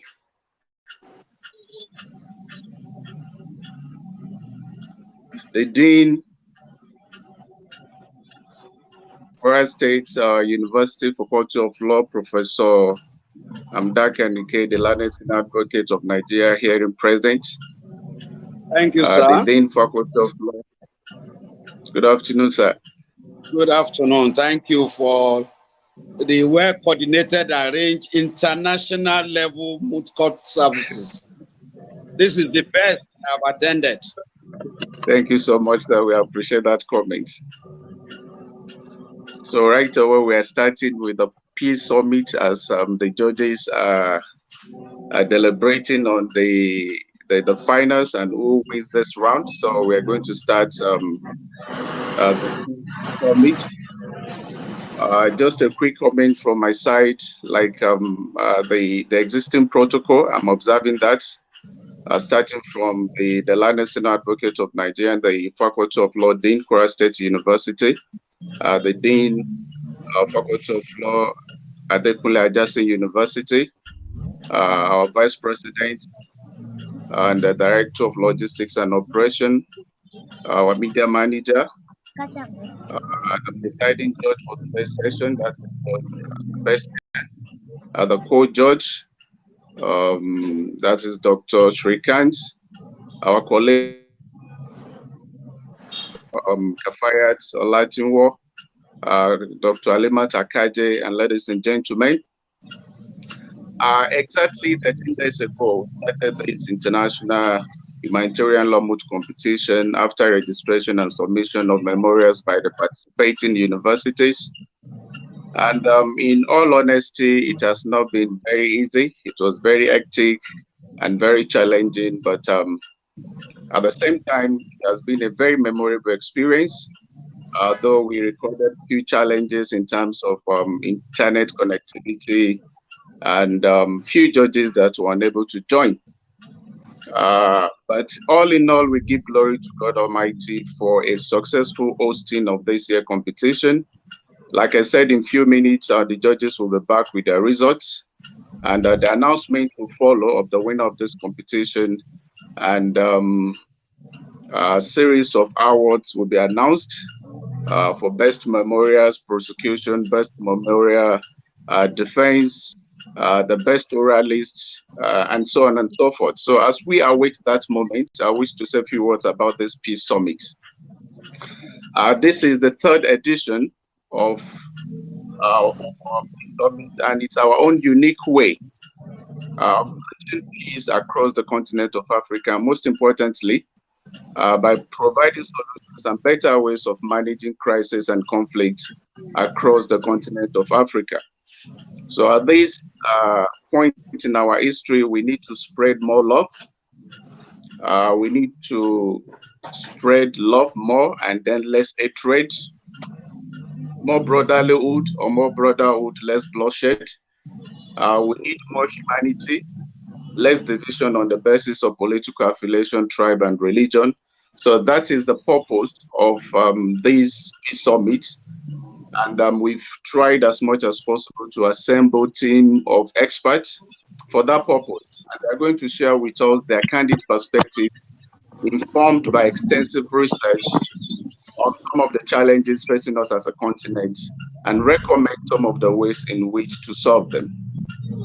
Similarly, the board of directors of FIS has approved our online journal, and we are in the process of coming up with formidable editorial team, after which a notice calling for articles will be shared with our partners and other interested scholars across Africa and the world at large.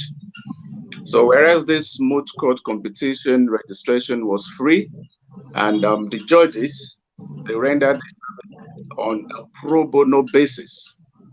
And most of the financial implication, recorded was exclusively borne by FIs. It is our expectation that in the next edition of this Moot competition, we will have sponsors who will be able to finance some of these projects, and so that we'll be able to take care of our financial commitments. Similarly, we hope that universities will be able to pay registration fee in the next edition. Before I invite the Dean, Faculty of Law, Kwara State University, to give his general comment, it is important that along this journey, we've had individuals that really stand out, and I want to mention some of them. We had cases in which some judges were unable to attend as planned, but we had to, as a matter of emergency, we had to invite some other judges who came through for us. So we need to specially appreciate those judges. One of them is Judge Ebola from Adekunle Ajasin University, Judge Israel Tali from Kenya, Judge Sandra Butcher from Kenya, and Dr. Srinkant from India. These are 4 judges that, as a matter of emergency, we had to call them in, and they gladly accepted to be part of the program, notwithstanding the very, very short notice. Similarly, from our partners, Kwara State University, you gave us a coordinator that has been very, very outstanding in the personality of Dr. Kafayat Olatinwo. She has been very, very supportive in terms of, reaction and the quickness to resolving issues. She has been very outstanding. You gave us excellent clerks.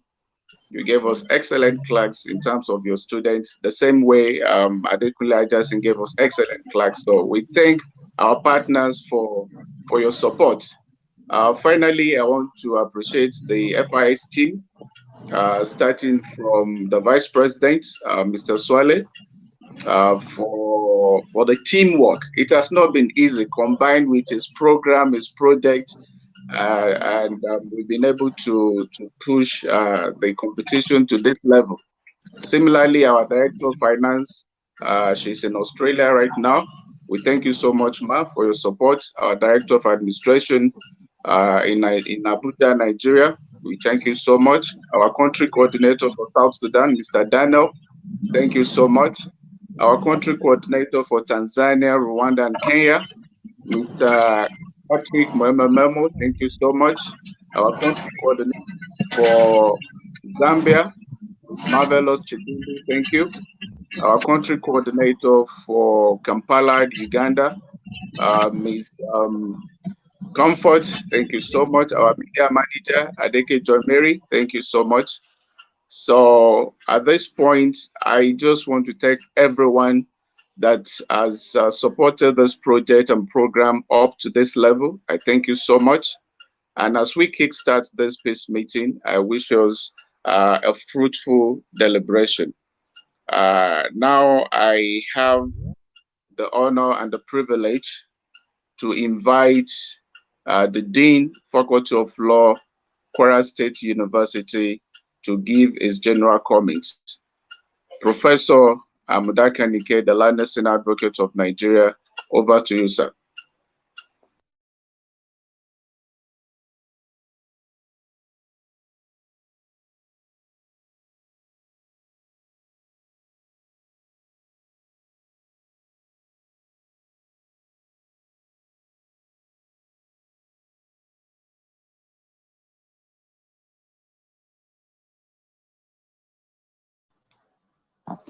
Thank you very much for giving me this opportunity and benefit to be able to talk to the audience in this final and then this situation where this conference is taking place.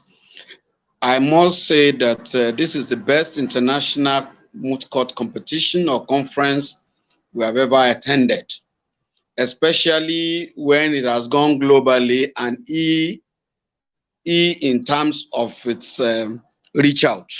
Meaning that it has to be done electronically and through the internet. This is the best you can think of. So I thank you for giving us this opportunity and platform to showcase who we are and to showcase all the activities which has taken place so far. We will also join you in commending those who have participated, and then I will continue to say that we say thank you to you. God Almighty will continue to bless you. From all indication, everybody has seen that this is a marvelous event, and then notwithstanding all the hiccups in between, you have been able to manage it successfully. One thing about life is that problems will not occur, even if it has been organized by the United Nations. But ability to manage the problems is what gives you the excellence in terms of what you have been able to produce. So kudos to you. And then if we are scoring, you have an excellent mark. And then we join you to also have that excellent mark as your partner. We want to tell you that we are ready to partner with you any day, anytime. And we don't want this partnership to end. In fact, we are thinking that this competition and then this event will not end again. Nobody wants it to end. In fact, the entire school has always been following what we have been doing. And so we thank you. And then I look forward to seeing the remaining events successfully concluded. God bless you. Thanks.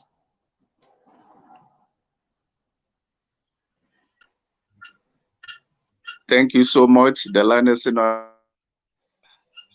for your comments and for your fatherly advice. We shall keep in touch in terms of future partnership and collaboration. Thank you so much, sir. I'm sorry, sir. Let me just add this quickly too before I forget, sir. With all due respect, I want to say that the journal which is to kickstart, I want to suggest that you partner with different institutions all over the world, especially those ones which has participated in this event and any other one, so that it is written there as partners. It will give it an international figure, and it will also enable our staffs to get promotion on the basis that it's a collaborative effort between your organization and Faculty of Laws of different universities. That is my suggestion, and I don't want to forget about it before I say this. Thanks for giving me this additional opportunity to talk. It's okay. Thank you so much for that wonderful advice. We shall do as advised. We're going to partner with most of the universities that participated in this competition. Even when it comes to the selection of the editorial board, we're going to factor that into consideration. Once again, thank you so much, Professor Amudaka Nike, the learned senior advocate of Nigeria.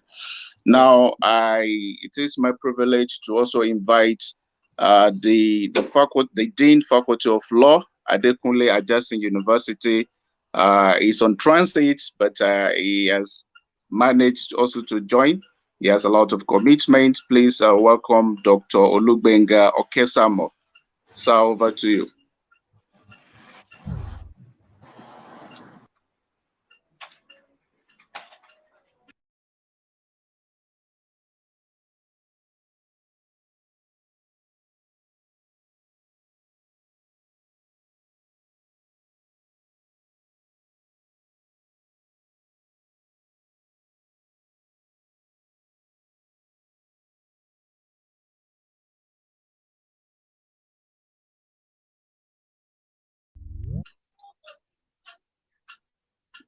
Doctor, kindly unmute. Your mic is not muted.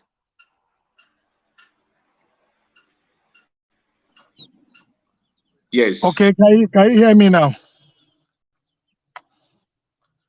Yes, sir, we Hello? can hear you. We Okay, can hear you, sir. my apology, please. Let me start by acknowledging the presence of the Dean of the Faculty of Law of Kwara State University, the learned senior advocate, our judges, the president. Okay, let me start with the president, judges, volunteers, participants, and people that are watching from different parts of the world. I want to appreciate you all for participating in this event. It's important to acknowledge the success of this program, considering the fact that this is the very first outing. But again, we must acknowledge the fact that the man that is the president of this, Mr. Abdul Karim, is not a newcomer to this project. He has been the brain behind the robust and the functional Moot court team that we have in Kampala International University in Uganda there.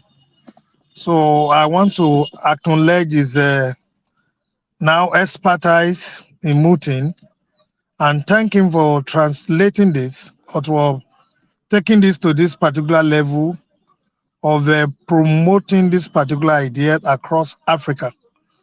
Thank you very much, Mr. Abdul Karim. I sincerely appreciate you for the platform that you created for Adekunle Ajasin University Faculty of Law to partner with you and your organization. Thank you very much. Again, I want to thank you for the success of this event, which according to the Dean, and which we can all see has gone global. The number of participants from different regions in Africa is quite encouraging. And I want to believe that this is going to be first choice international moot competition any moment from now, from next year. The Faculty of Law at Adekunle Ajasin University places emphasis on practical training of our students, particularly on skills development. This is one area that we have emphasized. And that's what made us one of the very first set of schools in Nigeria to embrace the concept of clinical legal education. It's a STAR program that we have there. And this was why when the issue of, when this offer came, that we quickly jumped at it And so we want to thank you very much. We promise that the faculty and the entire university will continue to partner with you and support this project. We'll go beyond whatever we have done this year. It's an idea that has come to stay. And for us, we see it as something that is going to add value to what we do in our university.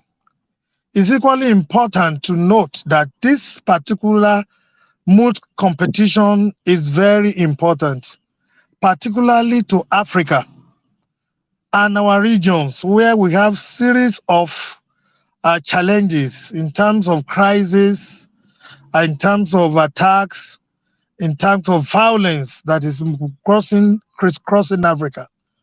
This is a way of preparing our emerging lawyers, or lawyers that are coming from the different schools, for the challenges of arresting these menace, for the challenges of bringing to book those that are creating this crisis across Africa. And so I want to commend you and congratulate you for this initiative and the vision. We must see this as a way of tackling the menace of banditry in Africa. This is just one strategic way, which I really want us to embrace. And again, we must continue to thank you and to thank our volunteers, particularly those judges from outside African region that have volunteered to be part of this. It's really laudable. And as the Dean of the Faculty of Law, Kwara State University said, in any capacity, in any way that you want us to partner with you, we are willing. And again, we'd love to be part of the journal, which we discussed earlier. So on behalf of the university, I want to say a big thank you. And I believe that this organization has booked for itself a place in history of legal education, not only in Africa, but across the globe. So we wish that this will be a successful enterprise, and we want to encourage you to continue, irrespective of the challenges that are likely going to come along the way. They are surmountable. And so I want to encourage and equally congratulate the participants, particularly representatives of the different institutions across Africa. There's no doubt that all the participants did very well. I took my time to watch most of the proceedings, and I found out that there's future for all the participants, and I want to encourage them to continue to devote their time to scholarship, to devote their time to skill acquisition and development of their skills, honing of their skills, particularly in this aspect area of law. As we mentioned, there's a serious need for lawyers that are good in international humanitarian law in view of the available legal framework for dealing with some of these challenges. And we'll get back to you also as a partner. At this point, I will hand over back to the media manager to invite our guest speaker for the Peace Summit, Ms. Adeke John Mary. Over to you.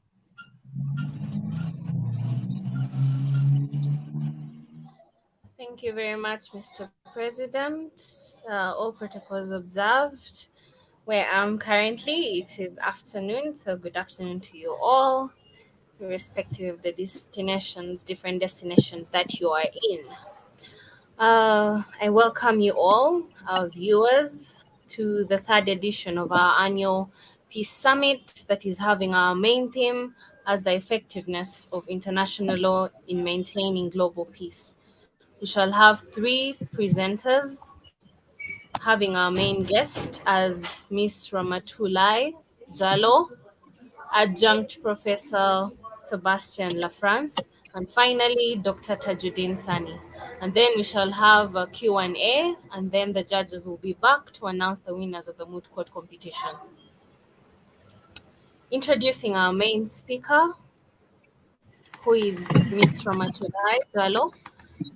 She is an attorney admitted to practice in the High Court of the Republic of Botswana with a 5-year experience in civil and public interest litigation with a special focus on human rights.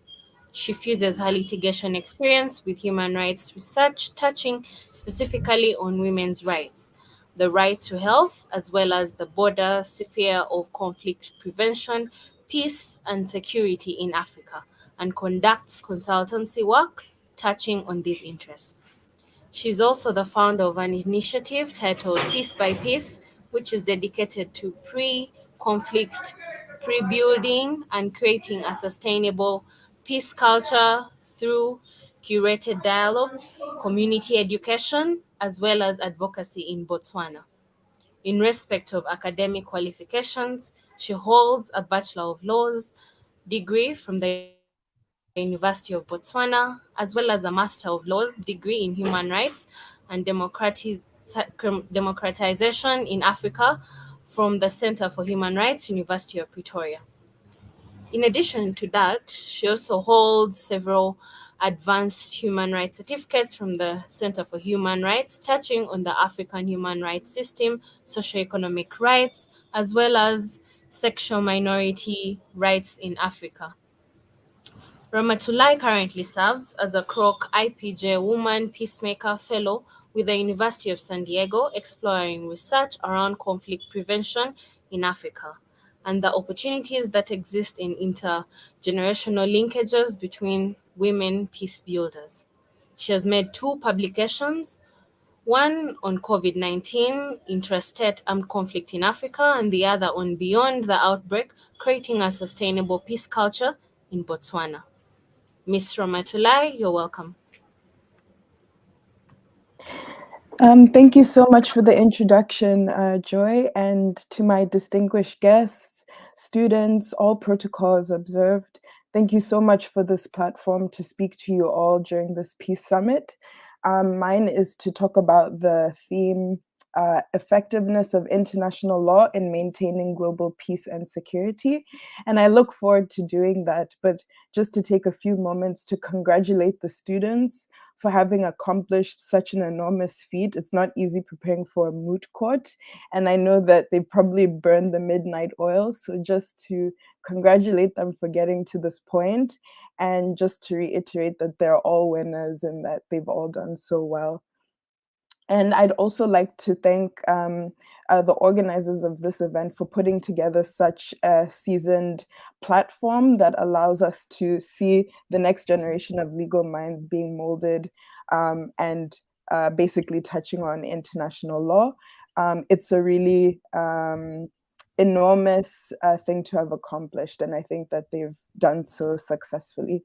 So thank you so much for this platform, and I'll get right into it. I've been introduced and I'm humbled by the introduction. And so as I start this key address and we unpack the effectiveness of international law in maintaining global peace and security, there are a few questions that come up in thinking about this theme. The first question is, what are we talking about when we're talking about international peace and security? As a world, what are we striving to achieve as we reflect on this concept? And also, okay, what do we mean by international law? Though I'm sitting here with seasoned mooters who have been using it as a tool in today's deliberations, but I think it's important reflection points as we get into touching on this theme. So talking about international peace and security, there are 2 levels of peacefulness, as we know. There's negative peace, which talks about the absence of war or armed conflict, be that interstate conflict between 2 or more states, or even intrastate conflict between the state and non-state actors, as the case may be. I mean, we've seen the Cameroonian Anglophone crisis. We've seen the crisis that has occurred in Mozambique in the Cabo Delgado region, and also in Ethiopia with the Tigray region and the unrest that has been taking place as examples of intrastate conflict. But we know that peace actually goes beyond the absence of war. And it really looks at the temperature of our societies. And that's where the concept of positive peace comes in, when we're looking at cooperation between states, people, social justice, respect for human rights, the principles of equality, non-discrimination, and a whole strive to eliminate structural violence, which causes inequality, poverty, and exclusion. And we know that peace as a concept has been recognized as such an important feature in our existence as human beings that it has even been coined as a solidarity right, a third generation right. And if you look at the preamble for the Declaration of Peace, it talks about the fact that peace is not only the absence of conflict, but it is also about requiring positive participatory processes where dialogue is encouraged and where conflict is solved in the spirit of mutual understanding and cooperation. What a world, right? Imagine what that would look like, particularly in the context of Africa, this being what we strive for. And now we look at this concept in the lens of international law, which defines the legal responsibilities between states in their conduct with one another, their treatment of individuals within state boundaries. We know the sources. I think every law student knows in their sleep Article 38(1) of the Statute of the Court of International Justice, which talks about the sources of international law. So having outlined these basic concepts, peace, what do we mean when we cultivate a sustainable peace culture, and how we use international law to harness this? We have several pros and we have several cons. I think in terms of our pros, as to why international law may be a very important tool in safeguarding peace and promoting peace, is that international law as it currently stands is enriched with several sources that help to maintain peace and security. And we know them. We have the UN Charter that valiantly starts with the preamble that begins with "we the people" as a dedication to cultivating peace in the globe or in the world context. And we talk about how members that join this body are to be peace-loving nations. These are very important undertakings.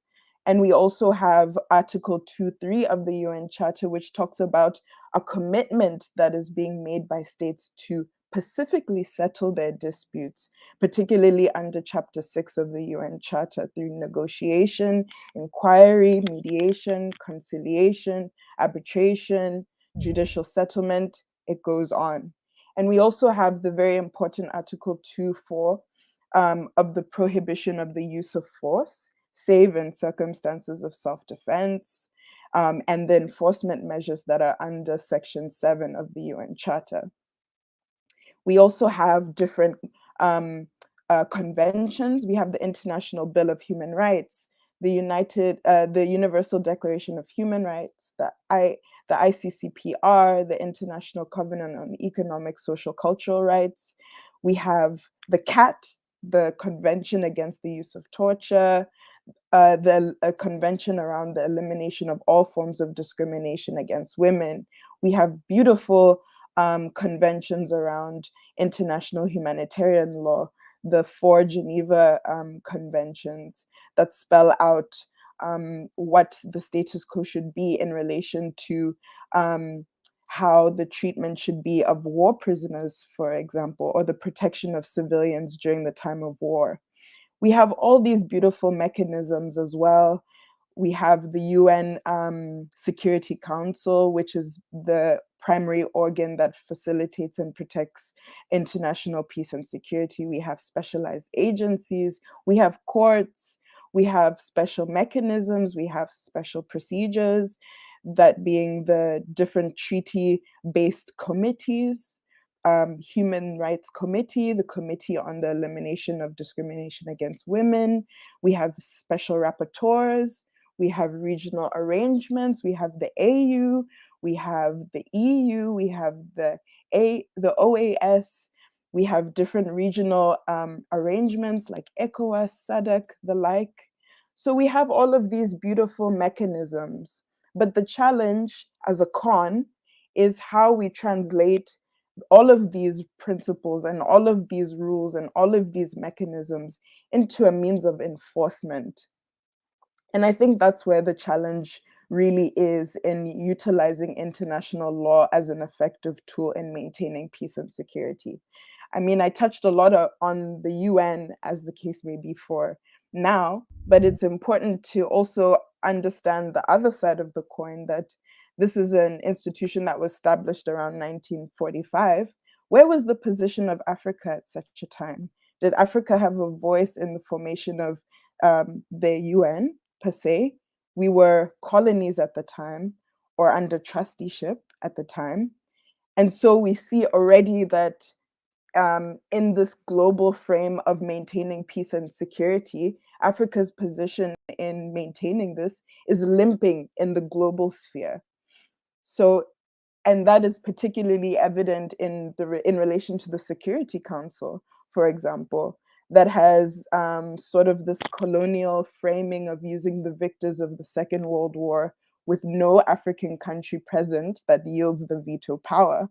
So the question is, with Africa holding a bulk of the world's conflict right now, how does Africa ventilate its voice in the international stage at the UN when it is limping, when it hadn't been acknowledged to begin with at the formation of the UN, and still is not particularly acknowledged looking at the fact that it does not have a voice on the Security Council? And still on the issue of the Security Council, the notorious veto power.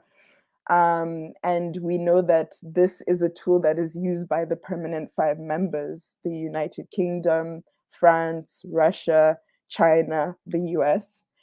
And it's interesting to note that if you look at the Syrian conflict, for example, the non-concurring vote or the veto had been exercised only almost 200 times. And you can see how that creates a cog or creates a slowness in moving the wheel towards advancing peace and global peace and security. We have, as a continent, decided to take steps to create a culture of peace and security in our own continent under the AU system and under our various regional economic communities. But the interesting catch is that these regional arrangements cannot intervene and enforce per se without the authorization of the Security Council under Article 52 and 53 of the UN Charter. We also have very fickle concepts such as state sovereignty and non-intervention, these principles being important, but also being double-edged swords, in that in the name of state sovereignty and in the name of non-intervention, states can hide under this cover to excuse some of the violations that occur in their states. And these are also things that inhibit how effectively international law comes in safeguarding or creating peace and security. And as we stand as a continent, we're riddled by election violence, third termism with presidents refusing to leave the chair. So these are also issues that come into consideration when we're talking about the effectiveness of international peace and security, and the effectiveness of international law in safeguarding peace and security. And we also have this new concept, or I wouldn't say new, but this concept of the responsibility to protect, particularly where states are allowed to come in to intervene if there are cases where the state has failed to protect their population from the 4 mass atrocity crimes, being genocide, war crimes, crimes against humanity, ethnic cleansing. But the issue is, as we saw with the Rwanda genocide, for example, what is the threshold? How many people have to lose their lives for the R2P principle to kick in so that we can save life? Another issue that seems to be getting in the way of the effectiveness of international law in safeguarding peace and security is the issue of political will. And you particularly see this in conflict prevention and early warning systems in preventing conflict. That in a lot of cases, take for example, the Kenyan, the election violence that happened in Kenya in 2007, 2008, there are always early warning signs. And sometimes what is an inhibitor is political will. sometimes what's an inhibitor is also not having enough resources and also ineffective measures. I mean, we see, for example, the dynamic between Russia and Ukraine and the use of sanctions. But Russia continues to go on. So it's interesting to see and to reflect on whether then are sanctions enough? What can we do as an international community to safeguard or to further frown on conduct that we feel get in the way of promoting international peace and security? And so in those reflections, we have a bit of a predicament where we have this beautiful tool of international law, which we need, but it also needs to be complemented by other approaches and perspectives in order to get where we need to be in terms of the maintenance and safeguarding of peace and security, not just in our continent, but globally. And so, as recommendations and reflecting on this, I think we need a bottom up approach where we look at countries more deeply investing in the prevention of structural violence, looking at socioeconomic development, good governance, the rule of law, encouraging democracy, human rights, looking at issues like the environment and climate change, looking at issues to do with food security and the fulfillment and promotion of socioeconomic rights. And using the tools that are available. In the Africa context, for example, there are numerous documents or instruments that provide for state reporting. We have the APRM, the African Peer Review Mechanism. We have the Universal Peer Review Mechanism as well. We also need to figure out ways in which we strengthen accountability, and that can only come from us as a people. And we could actually be harnessing the use of continental and regional parliaments in this regard to really link civic participation in relation to the issues that are affecting not only the continent, but globally, in terms of creating that link and creating that sort of source of power for the people who are at the bottom that want to see change and that want to see peacefulness. And also utilizing to a higher degree our judicial mechanisms. At the African level, we have the African Commission, we have the African Court on Human and People's Rights, and also challenging the use of the veto, making sure that it's lawfully used. There's been extensive scholarship that has been developed around this point about possibly having or seeking an advisory opinion as to whether in a particular circumstance the veto is actually being used properly or whether it is actually frustrating the very objective of the UN Security Council. And so with these reflections, I think I'd invite us to think more about the effectiveness of international law in maintaining global peace and security, and particularly from the context of Africa, what more can be done. And I've added some of my recommendations, but we have many brilliant minds in this room. And I challenge you to also introspect on the different ways that international peace and security can be promoted. Thank you very much for this platform, and thank you so much for your time. Message to Ramatuli Jallo.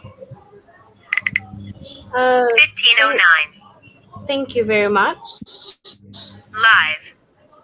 Miss Auditorium 3:41:26.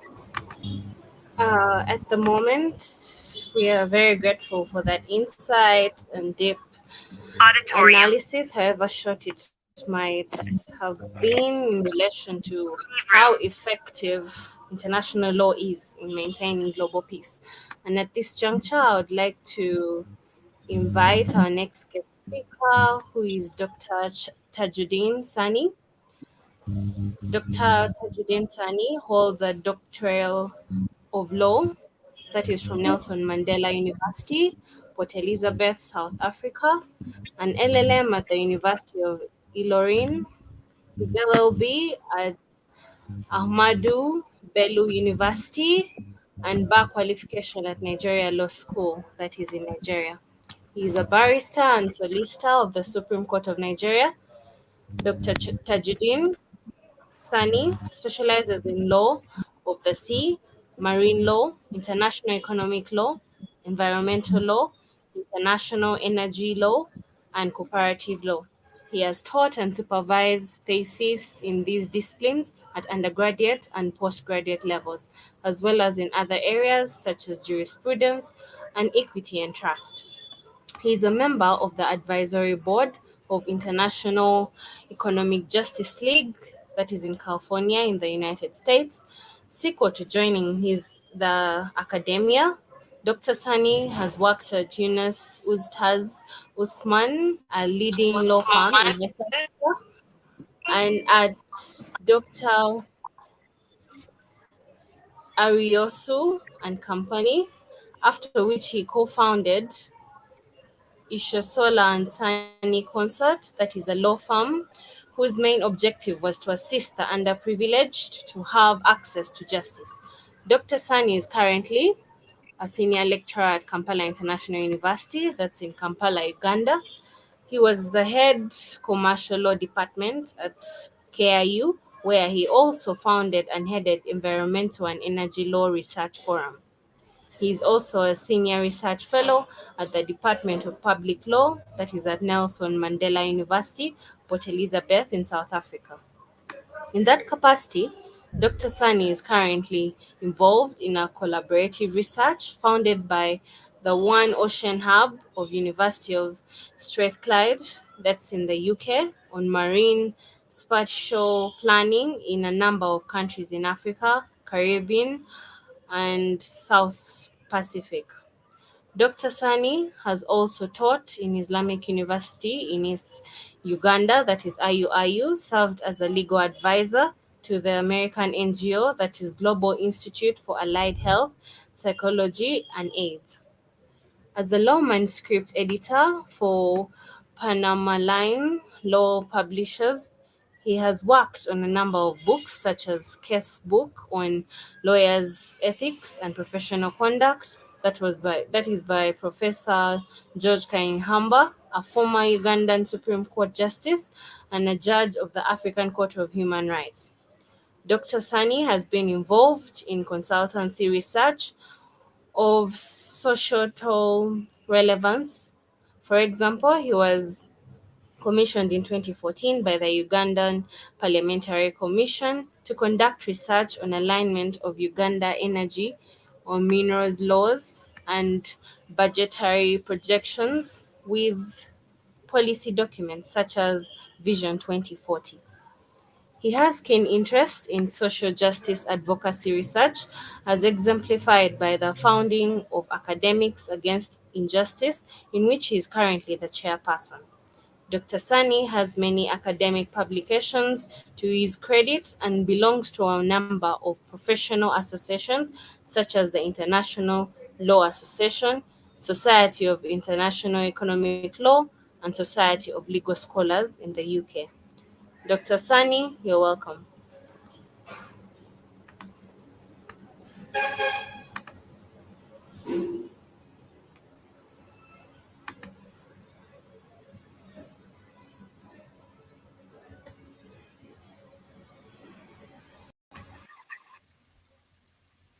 Doctor, you're muted.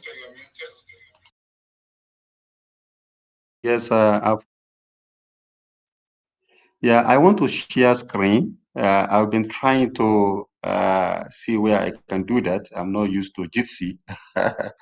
So I want to share my screen. What do we do? Yes, I think after where the video is, then the next one is sharing screen.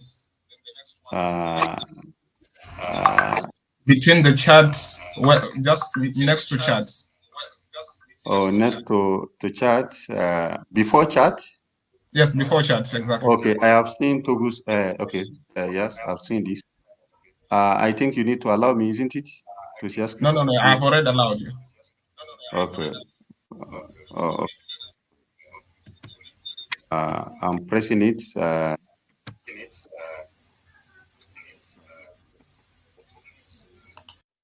I've been trying to press. It's not showing anything. Okay, in order not to waste our time, since I cannot share my screen, I think it's better for me to speak without screen. But I'll keep trying. Let me see. I'll keep trying. Let me try for maybe 2 seconds more.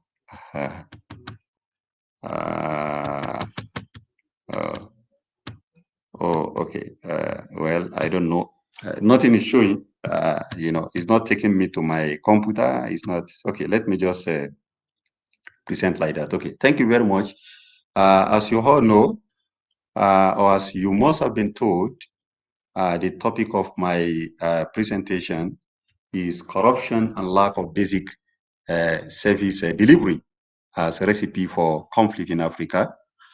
By way of outline, I will be talking about, I will first of all lay the background to this discussion. And then secondly, I will conceptualize corruption. Thirdly, I will conceptualize service delivery. And then the third thing, I'm going to talk about the challenge of corruption and service delivery in Africa. Then the next thing, I will be talking about the relevant instrument. Then after that, I will look at recommendations, which I title Partial, the way out is the way forward. And then finally, I'm going to do the conclusion. Now, by way of introduction, it is not uncommon to find the word Africa and conflict in the same sentence. The two words have actually become somehow and somewhat synonymous. When you talk of Africa, the image that is conjured in your mind is conflict because of media projection of Africa and some of the realities on the ground here as well in Africa. Similarly, lack of service delivery is a common issue in conversations about Africa. There is no water, there is no electricity, we complain about it, nothing is done, and so on and so forth. This is a common word or a common complaint that we often hear when we talk about the continent. What may not be as common as all these two things is to find corruption being discussed in the context of conflict. It is not very common to discuss corruption in the context of conflict. So that is why I must start by actually, at this juncture, thank the organizers for their ingenuity in actually trying to link up corruption with conflict as well as with service delivery. Although perhaps, this may be less so for service delivery, as poor service delivery has been a common driver of conflict. So when we hear of conflict, we normally hear of problems of, what do you call it,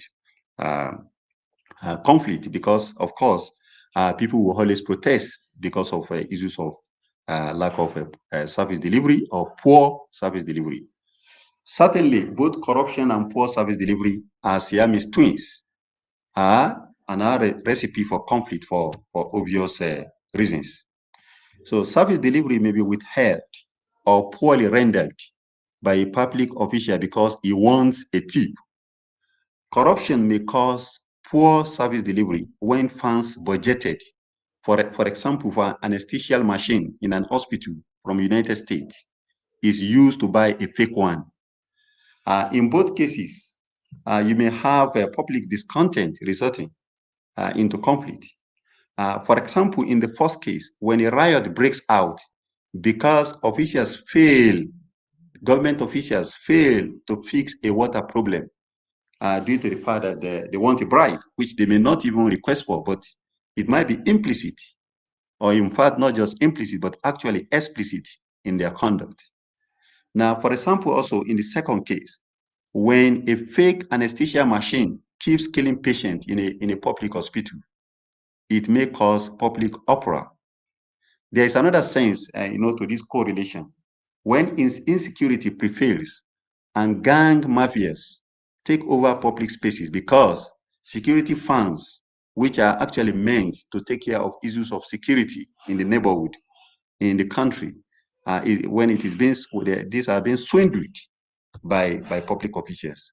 So it is in this context that I'm going to look at corruption and poor service delivery in the African continent. It is in the above context. Now, the next issue is for us to try to understand, like I mentioned in the outline, what corruption is all about. The word corruption is derived from Latin word corrumpere. It is derived from the word corrumpere. The word corrumpere in Latin means to destroy, to break. It is about breaking code of conduct, breaking public benefits, for private advantage.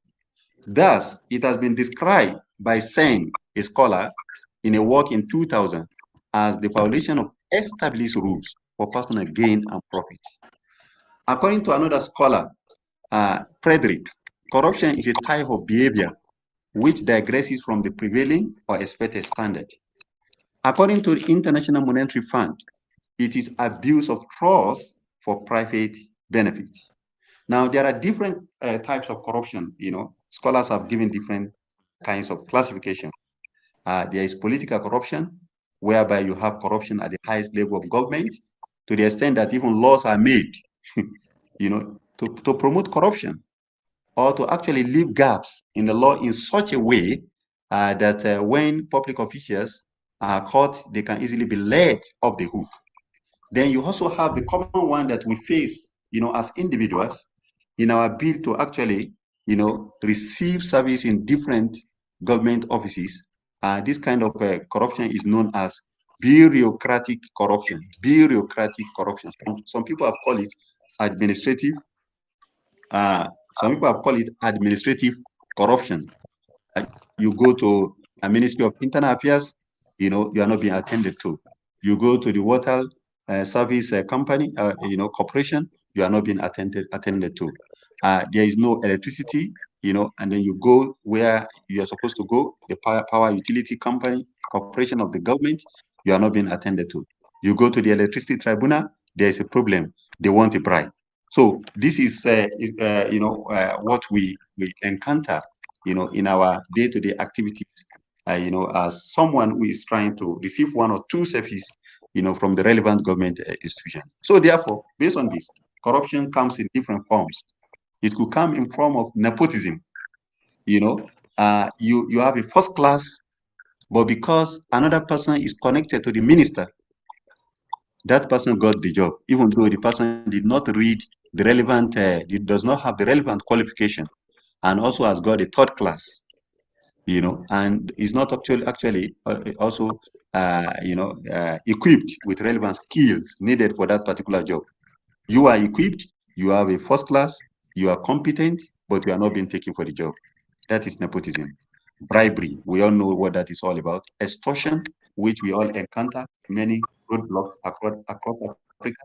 You are driving, along, a policeman will stop you and say, yeah, you have not driven, you have violated traffic when in fact you have not. The policeman is just interested in taking money from you. I remember sometimes back in one of the African countries, I was in a taxi, and I knew obviously the driver had not committed any offense, but he was flagged down by a policeman. Then I told the policeman, he has not done anything. What has he done? Then he said he was over driving or something like that. I said, but I'm in this car, he has never, over driving, and then the meter of the car is here. He was not driving, with prohibited speed, but he insisted and he wanted to collect money from the driver. So we face this kind of problem, in many parts of the continent. We have patronage, we have embezzlement. People are given responsibility, but what they are looking at is how to embezzle funds of the public. We have buying of influence. We have favoritism, which is another kind of nepotism, but actually may not be nepotism, as I define it the other way, but you are trying to favor somebody for one or two reasons when it's not supposed to be favored. And then you have fraud, you are facilitating exam malpractice, so on and so forth. Now, according to the African Union, given all these definitions I've given, all this classification I've done, I would like to actually round up this part by reading out Article 4 of African Union Convention on Preventing and Combating Corruption, which reads thus: corruption, according to the African Union Convention, is more or less an act of requesting or accepting, either directly or indirectly, of articles or monetary rewards in the form of gifts, promises, monetary favors, and so on and so forth, in exchange for an act of omission by a public officer in the performance of a public function. So this is how the African Union has actually characterized, corruption. Then the next one is service delivery. What does it mean? Now, service delivery, according to the OECD, many of us actually know OECD, but for those of us who might not be familiar with them, let me just see one or two things about them. The full meaning is Organization for Economic Cooperation and Development. Is an organization of rich club of rich countries, and they are very good in statistical research, qualitative, quantitative research about a lot of issues relating to different aspects of sustainable development. In fact, OECD could sometimes have more data about the continent of Africa than even the African Union sometimes. So now, how did they describe such service delivery?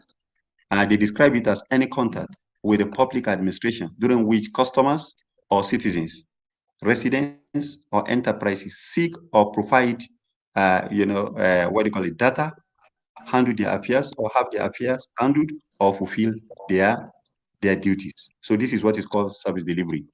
Service delivery is, the functions carried out, to the citizens, in their day-to-day activities by, public officers, if we are talking about the public sector.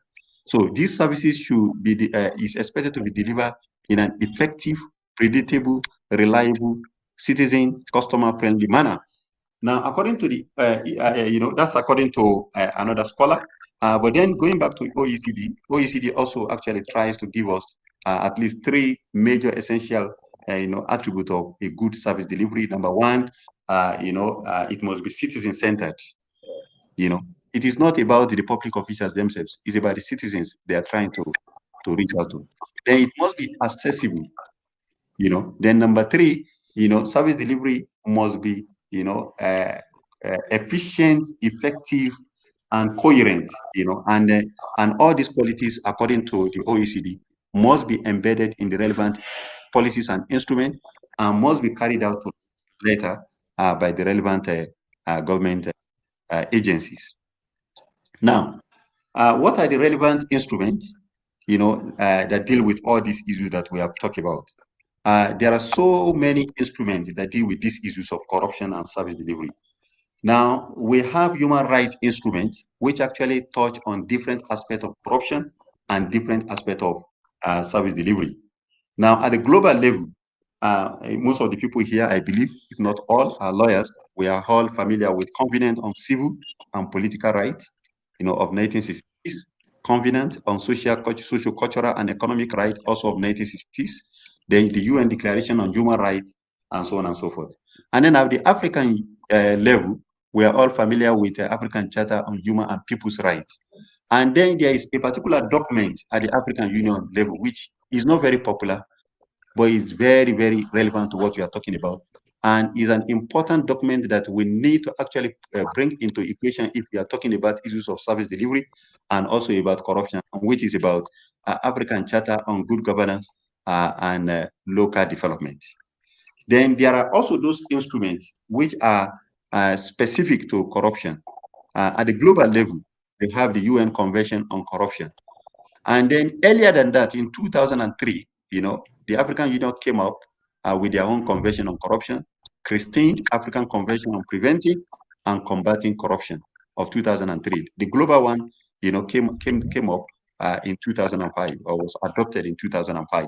And that of the African Union, in my view, is more comprehensive and is more Afrocentric. It deals more with the realities in the African continent.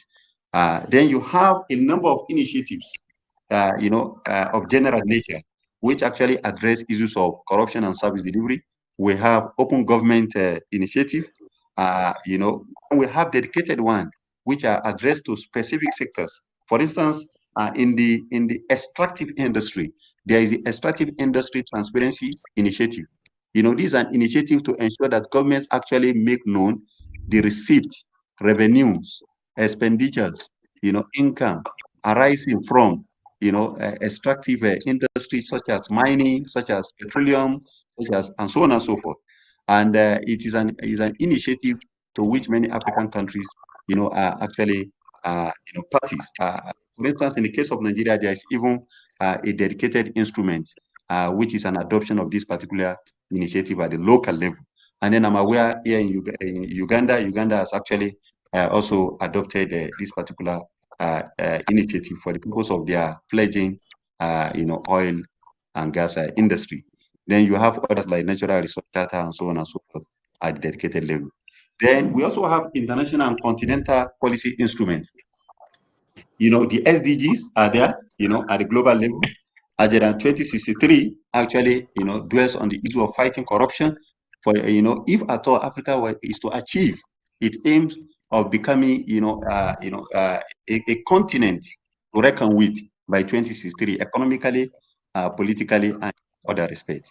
The issue of corruption is conspicuously dealt with, and then also the need to promote efficient and effective service delivery of all member countries' agencies is also actually dealt with. In this one, the last speaker spoke about it, which is NEPAD peer review. Very important, a peer review mechanism within the African Dr. Union. Sami, Yeah, yes. sorry I to can hear. interrupt you. Yeah. I think you have 2 minutes left.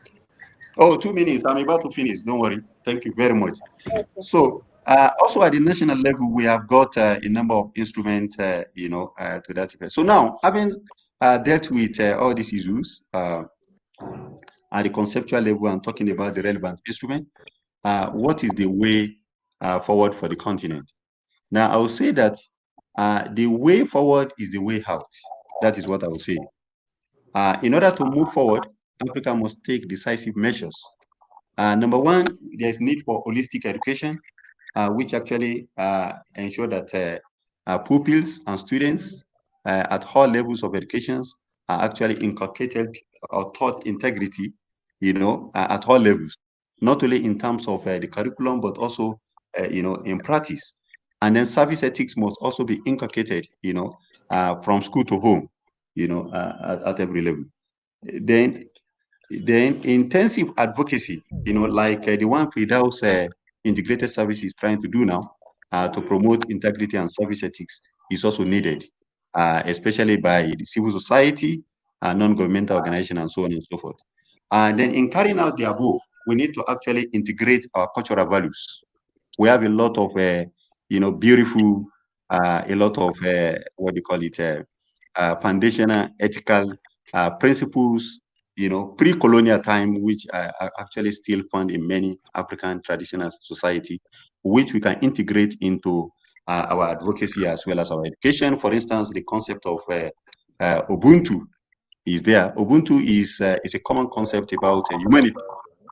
You understand? I harm because you harm.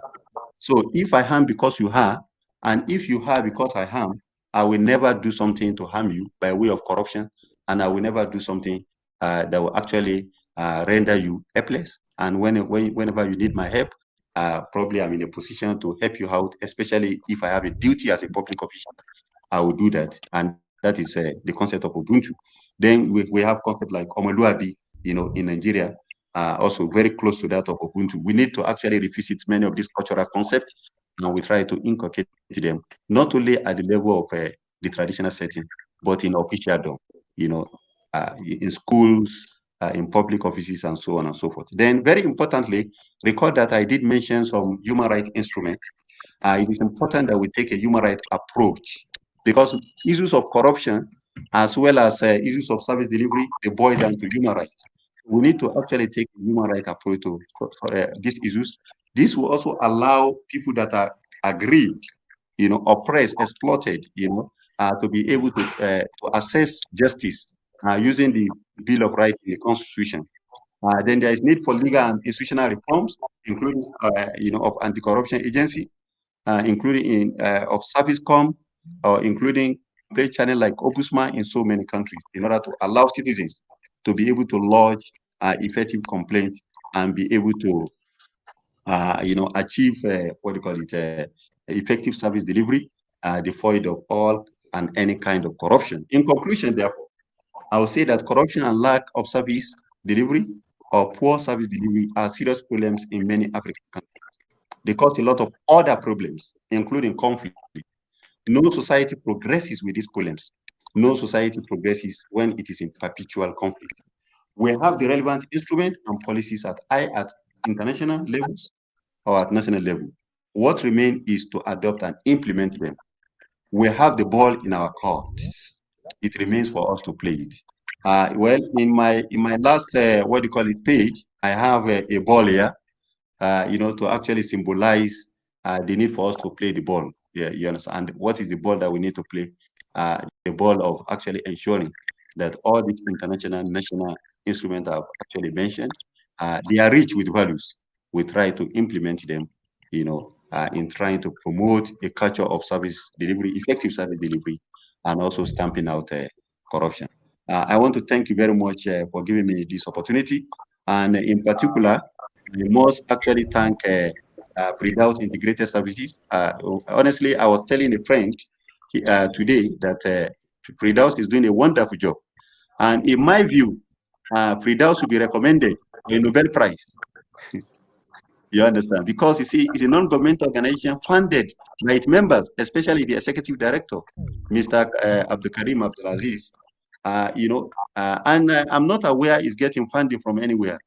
But over the past 3 years, Fridaus has been everywhere on the continent, organizing moot trials, organizing conferences, so I really must commend you. And, if we do not commend you, I think we'll be doing disservice to your effort, because this is an effort that is selfless, is altruistic, and is not based on any profit motive. It's only based on the need to promote human capital and also ensure that there is extensive and intensive development, not only within a particular country on the continent, but also at the African continent.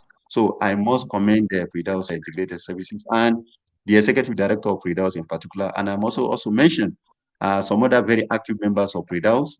There is Mr. Soleh, in Turkey. I was with Mr. Soleh.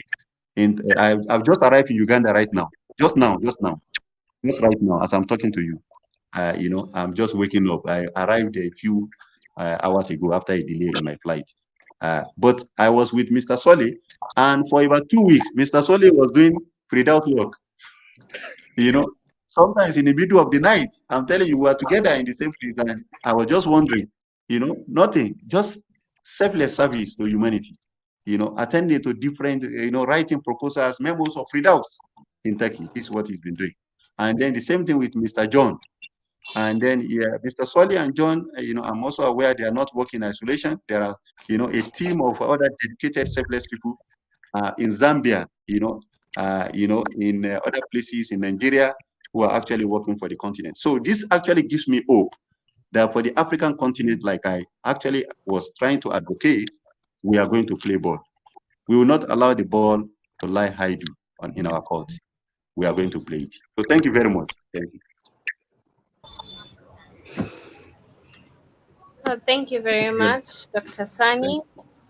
And I hope everyone has heard, and the people at large, that yes, the ball is in our hands and we have to play it. No one else will come and play it for us except ourselves, pushing in and playing the ball. So we thank you for that wonderful presentation and enlightenment on that specific subject matter. Our final presenter before we go into the Q&A session, and then finally to reveal the winners of the Moot competition, we shall have one of our very own judges and the president who has been participating in the Moot, that is Adjunct Professor Sebastian Lafrance, who is currently a Crown Counsel, a prosecutor at the Public Prosecution Service of Canada since 2013. He is also an adjunct professor at Université Erlang in Indonesia. Sorry about that.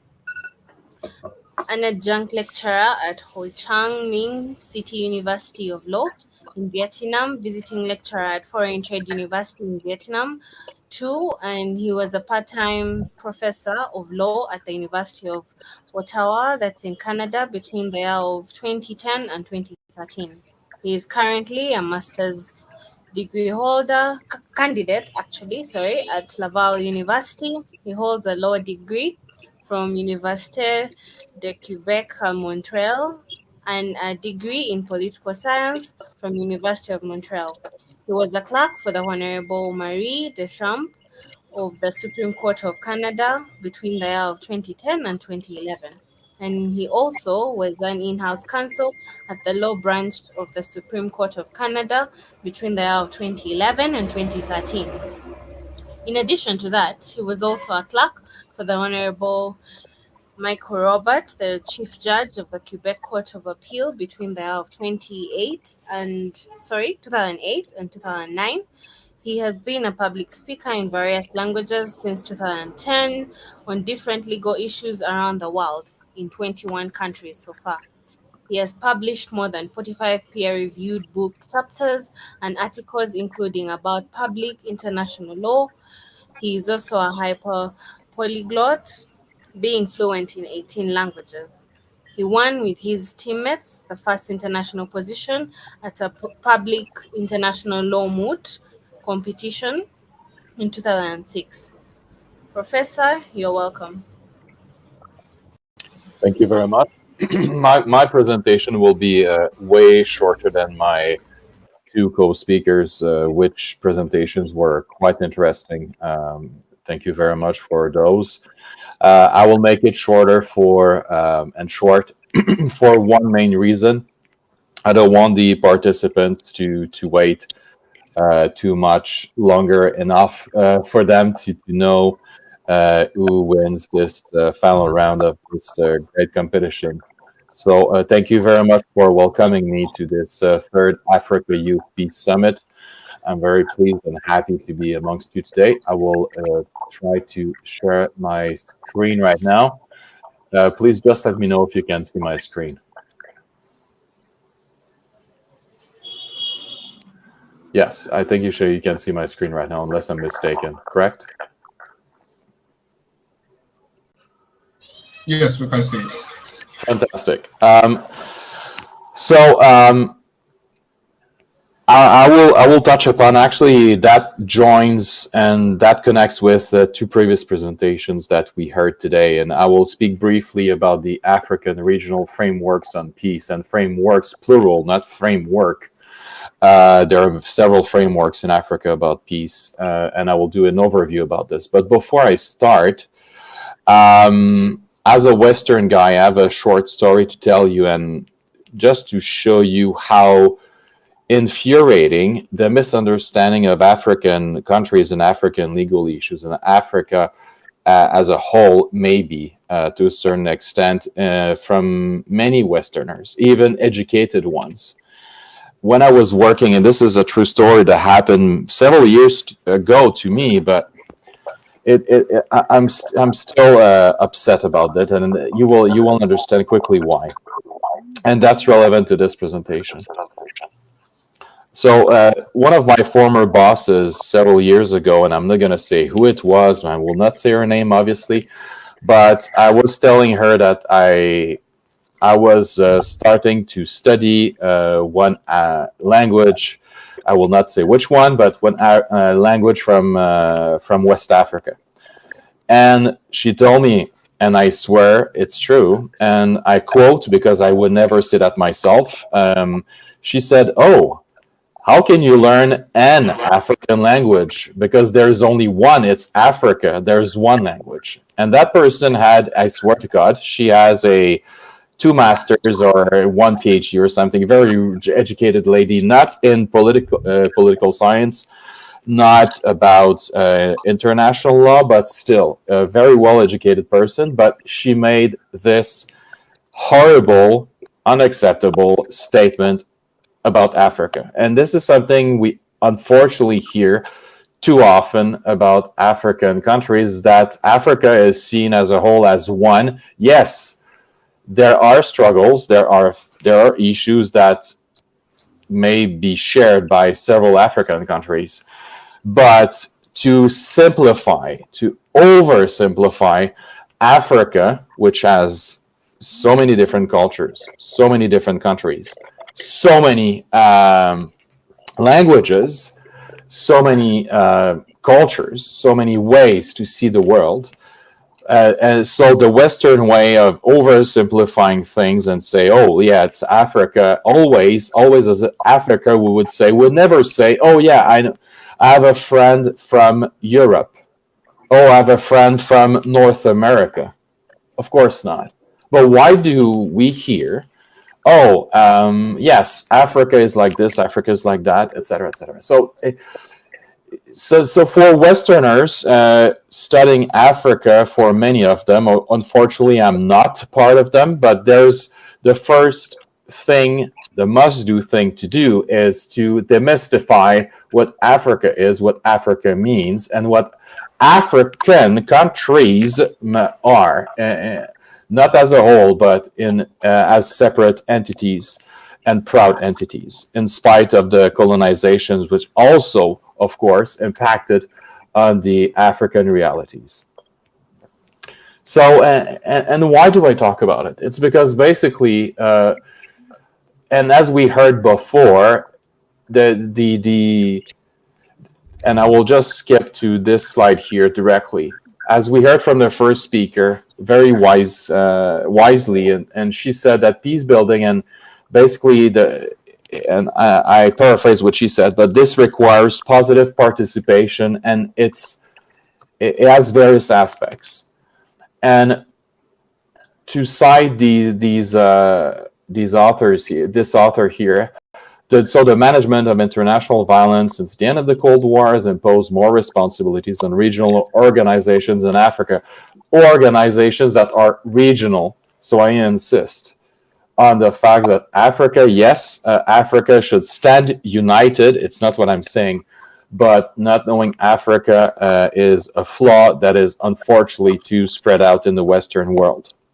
So, but peace building, to go back to this issue, peace building is made of various things, and this is what I would like to talk about briefly to all of you today. Is, as we heard from the last speaker, there's when he addressed some issues regarding corruption. So there are socio-economic foundations to peace building. So in order to ensure the longevity of peace, the economic stability, the political stability is one of the objectives that must also be and must absolutely be looked at and looked into. Reconciliation and justice, I will not need to teach you a lot about this. You know, justice is really a key element of peace building, for a neutrality, for having justice being served in a country, etc. So the political framework also serves as a tool of peace building and security as well, which has many in and of itself many sub items, such as the disarmament, demobilization, reintegration, etc., and also peace building by making sure to fight against starvation issues and so on, for example. So